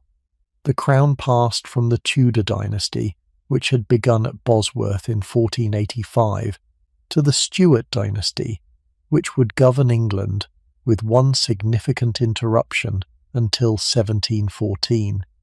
The transition was in itself one of the achievements of the Queen's reign, even though the Queen herself was no longer alive to register it. She was 69 years old. She had been Queen for 44 years, 4 months, and 7 days. The Tudor dynasty, which had been founded by her grandfather Henry VII at Bosworth in 1485, ended with her. She had been the last surviving member of her family. The throne passed, before the morning was out, to James of Scotland, who became James I of England, and who was riding south within days to claim his new kingdom. Her body was prepared for burial in the manner appropriate to a sovereign. The court physicians performed the embalming. The Queen's gentlewomen washed and dressed her body in the formal robes of state. She lay in state at Whitehall for several weeks, while the funeral arrangements were prepared. The body was then carried in a great funeral procession to Westminster Abbey, where she was buried in the Henry VII chapel.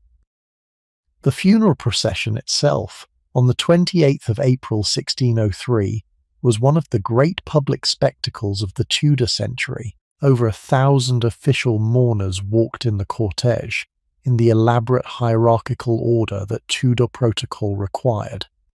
The coffin was drawn on a bier, covered with purple velvet, with a wax effigy of the Queen in her crown and robes lying on top of it.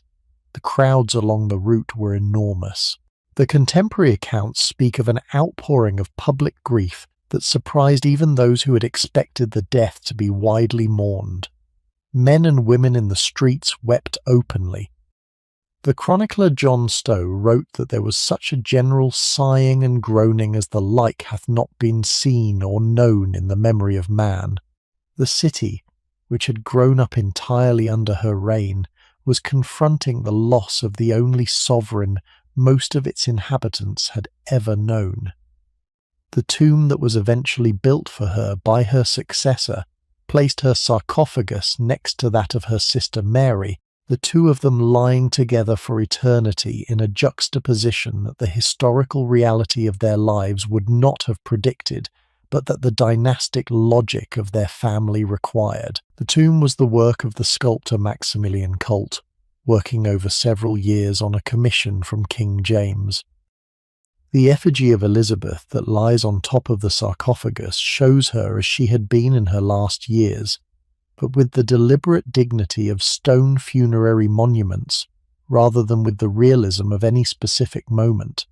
The Latin inscription on the tomb read, "Consorts in throne and grave, here we sleep, Elizabeth and Mary sisters in the hope of resurrection."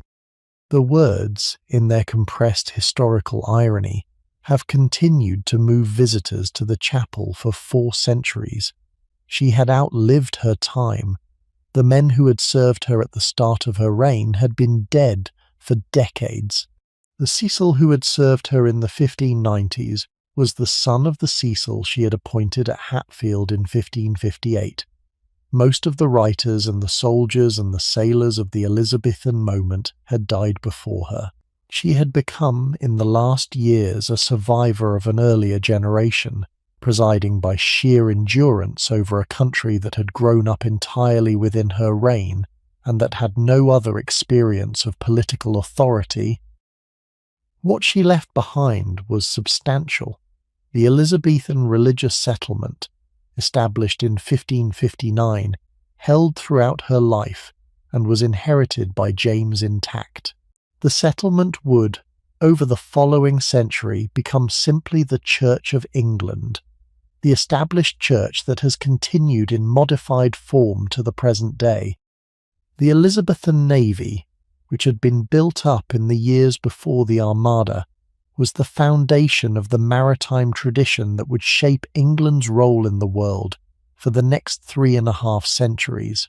The Elizabethan literary moment, of which Shakespeare was only the most prominent representative, produced a body of work that has continued to be read, performed, and studied wherever the English language has reached.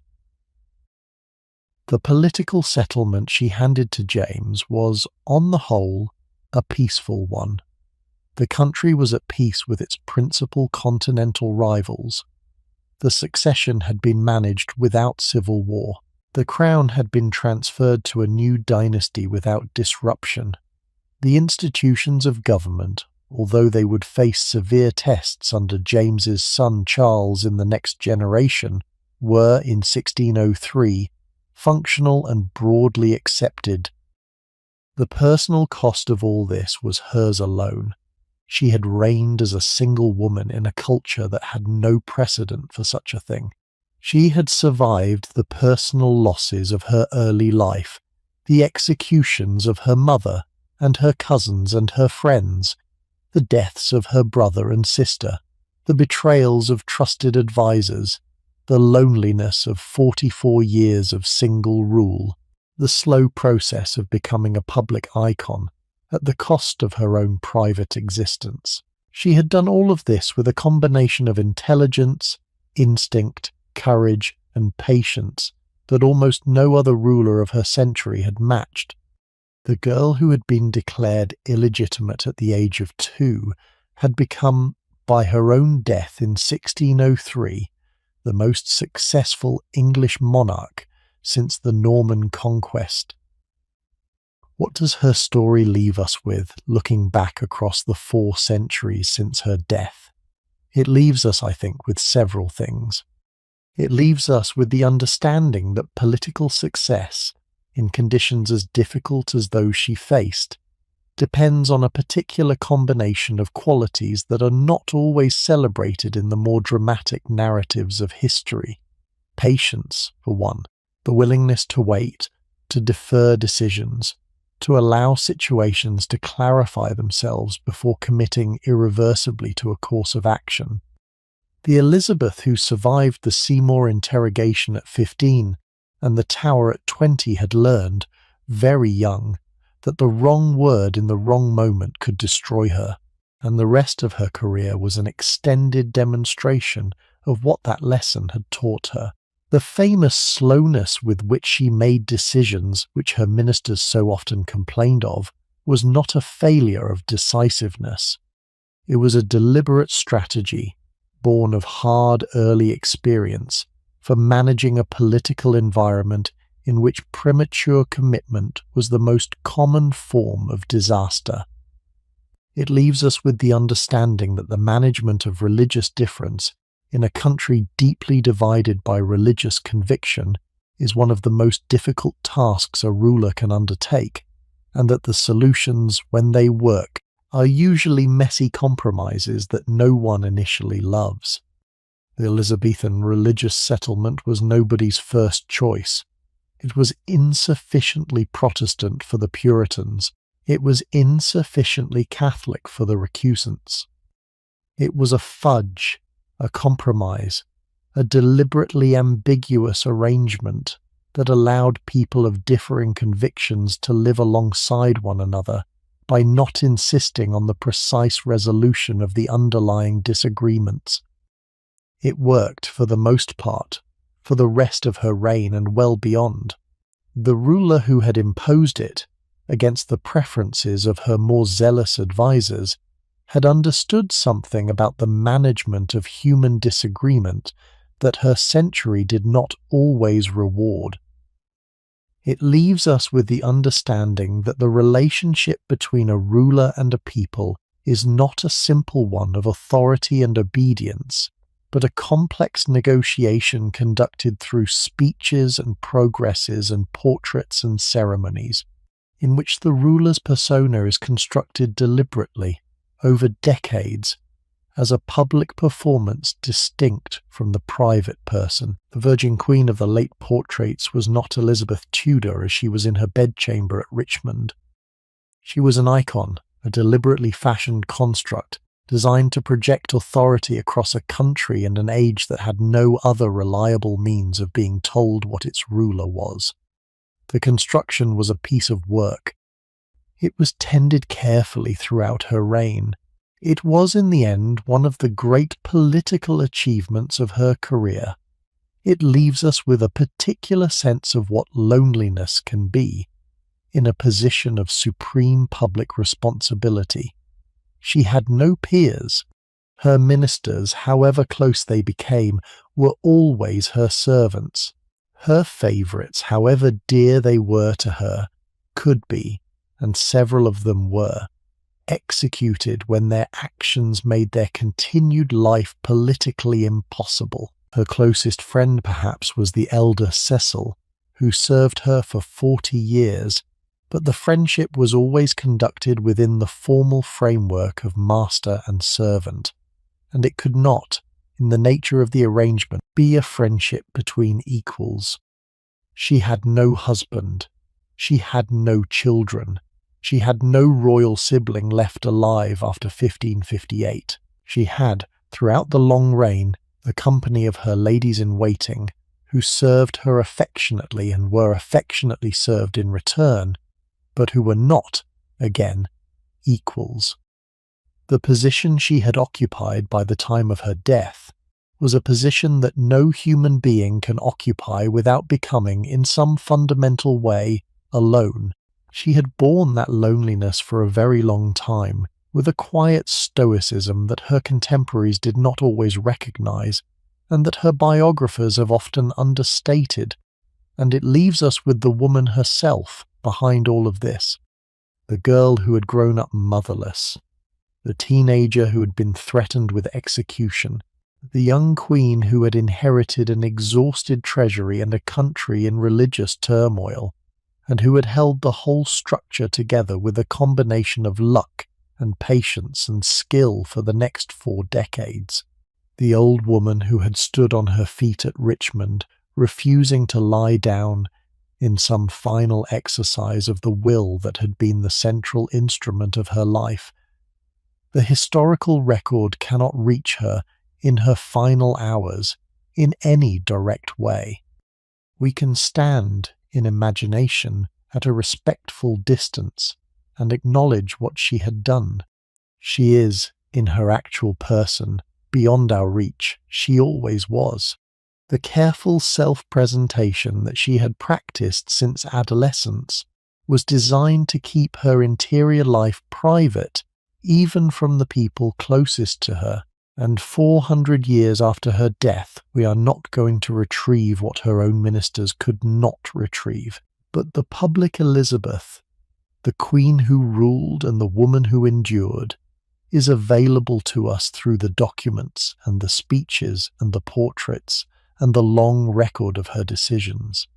And through her, we can come to understand a life that, against every expectation, became one of the most consequential in the history of the English-speaking world. She had not been supposed to rule. She had been the unwanted second daughter, the demoted bastard, the household embarrassment, the careful adolescent, the imprisoned suspect, the cautious princess waiting for her sister to die. She had become by stages the queen who held a country together for 44 years, the queen who saw off a Spanish invasion, the queen whose name an entire age has come to bear. The journey from one to the other was not a fairy tale. It was the long, careful work of an intelligent and patient and deeply wounded woman who had learned very early what political life actually required. It is worth pausing in the quiet of this evening on the simple fact of how unlikely her achievement was. The historical figures who become great rulers are often, in their lives before greatness, marked out by clear signs of their future. They are noticed, they are favoured, they are educated for command. They are, from an early age, treated as people whose ascendancy is anticipated. Elizabeth was none of these things. She was, for the first 25 years of her life, a person of diminishing political importance, whose existence was inconvenient to the various regimes that governed England in those years, who was at best tolerated and at worst actively suspected, and whose accession to the throne was prevented, until the last possible moment, only by the absence of any plausible alternative. She had not been groomed for power. She had been, in many respects, groomed for survival. She arrived at the throne with no political training apart from the lessons of her own difficult past, with no apprenticeship in the actual work of government, with no peers among rulers who could have guided her, and with very few people around her, in the autumn of 1558, who had any confidence in her capacity to do what she would, in the end, do. The achievement was, therefore, in its own way an answer to the question of what a person can become out of the materials available to her, when those materials are not promising and when the surrounding circumstances offer no obvious encouragement.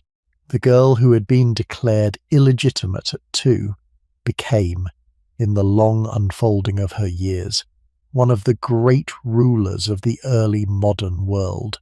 The pattern of her self-construction, slow and deliberate, and continually adjusted in response to the circumstances she encountered, is one of the few honest models that the historical record offers of how a difficult life can be made into a consequential one. She is buried at Westminster, beside her sister, in the chapel her grandfather built. The tombs are visited every day by tourists who come to see them, and who often, having come for other reasons, find themselves moved by the small stone effigies of the 2 women who lie there, the sisters who shared a father, who shared a kingdom, who could not share a religion, who survived each other by the slimmest of political margins, who were finally laid down together by their successor in the shared symbolism of dynasty and faith. They lie, both of them, in the dark of the chapel, with the long inscription above them, in the hope of resurrection. The reign that began with her accession in November 1558 was, in the long historical perspective, a singular thing. It was not the reign of a great philosopher-king. It was not the reign of a religious visionary. It was not the reign of a military genius. It was the reign of a woman who knew what she could do and what she could not do, who chose her people carefully, who paid attention to detail, who waited when waiting was the right action, who acted when action could not be delayed, and who held her country together through 44 years of pressures that by every reasonable assessment ought to have torn it apart. It was, in the end, the reign of someone who did the work day after day for a very long time.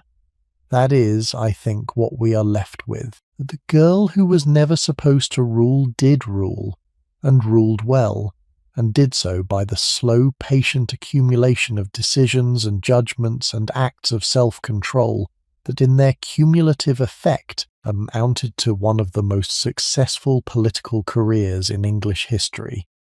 There is no grand secret to it. There is only the long discipline of attention applied across a lifetime by a woman who had learned, very young, that the alternative to discipline was destruction. She has been gone for over 4 centuries. The country she ruled has changed beyond any recognition she could have imagined. The institutions she handed to her successor have evolved into a constitutional monarchy that bears only the most distant resemblance to her own personal rule. The religion she settled has fragmented and reformed itself many times since her death.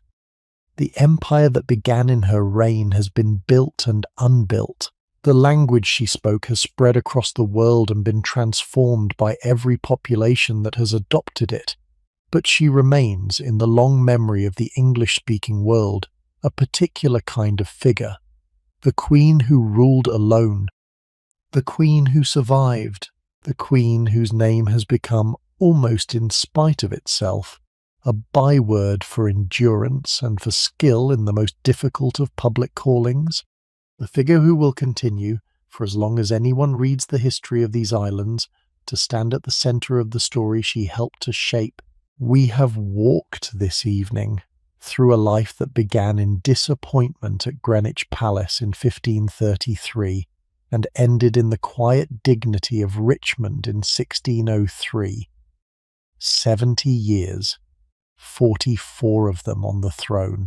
A passage of time that contained, in its accumulated decisions and its accumulated griefs, a substantial portion of what we now think of as the foundational story of the English nation. The girl who was born into the wrong sex for her father's purposes became the woman whose century is named for her. The motherless child who waited at Hatfield in the long muted years after her mother's execution became the queen at whose feet the nation eventually knelt. The teenager who was interrogated by Tyrwhitt became the queen whose interrogations of foreign ambassadors were studied for decades by diplomats, trying to understand how to handle her. The prisoner who refused to walk through Traitor's Gate became the sovereign whose word was law in the same fortress for 44 years. The young woman who learned, in the difficult years of her adolescence, that visibility was dangerous, became the queen whose visibility was so carefully managed in portraits and progresses and speeches, that her image continues to circulate in the world 4 centuries after her death. And Otgrick. There is something restful in the long view about a life that ended well after great difficulty. There is something restful about the knowledge that the danger has passed, that the long anxious waiting is over, that the questions that mattered to the participants have been settled by the slow movement of history. The queen who could not, in her own time, know whether her settlement would hold, whether her country would survive the Armada, whether her cousin would be successfully removed from the political equation, whether her favourites would be loyal, whether her death would be peaceful, can be known to us, in retrospect, as the ruler whose settlement did hold, whose country did survive, whose long reign did end in peaceful succession. The anxiety that defined her life is not our anxiety. The struggle that consumed her energy for 44 years is not our struggle. We can rest in the contemplation of her life in a way that she could rarely rest in the living of it.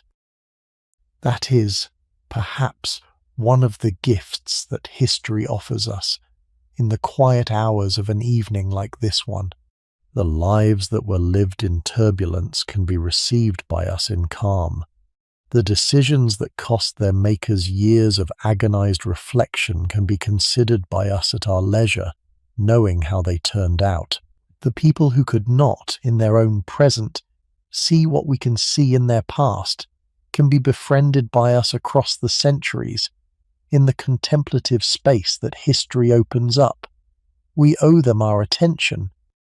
They have given us, in their own difficult lives, the conditions in which our easier lives have become possible. Thank you for spending this evening with me, walking through the long life of one woman across the difficult and remarkable years of her century. If something in this account stayed with you, if a particular moment surprised you or moved you, if you found yourself thinking about the slow work of patience and judgment that any difficult life requires, I would love to hear it in the comments. These journeys are made for you, and your reflections keep them alive. There is, in the silence after a long story, a particular quality of settledness that the storytelling itself produces. The figures who have walked through the narrative have, by its end, been laid to rest. The events that mattered to them have been completed. The questions that consumed them have been answered, in one way or another, by the resolution of their lives. We who have followed them through the unfolding of the account are released. At the end, from the suspense that carried us, we can let them go. We can return to our own quiet rooms, our own nightstands, our own small concerns, with the larger pattern of their lives now folded carefully into the longer pattern of our knowledge. The Queen, in her sarcophagus at Westminster, has rested for over 4 centuries.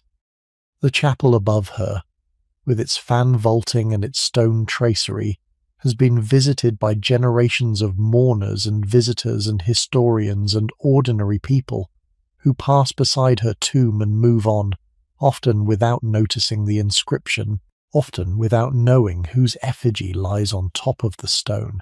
The dust, in the dim light of the chapel, settles on the carved drapery and on the carefully sculpted hands.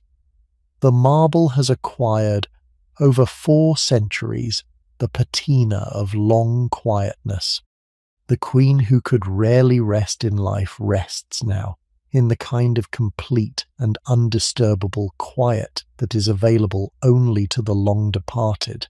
She has become, in the slow work of time, a presence rather than a person, a figure in the architecture of national memory rather than a living woman with private fears and private satisfactions. The transformation is perhaps the final achievement of her long career, the closing accomplishment of a life that had been lived throughout its years in the deliberate construction of a public self that would outlast the private one. Then there is another story coming, a different chapter of the past, a different way that ordinary and people have lived their lives inside the great frame of history. And I think, if you are here, you are exactly the kind of person who will want to know it. Good night.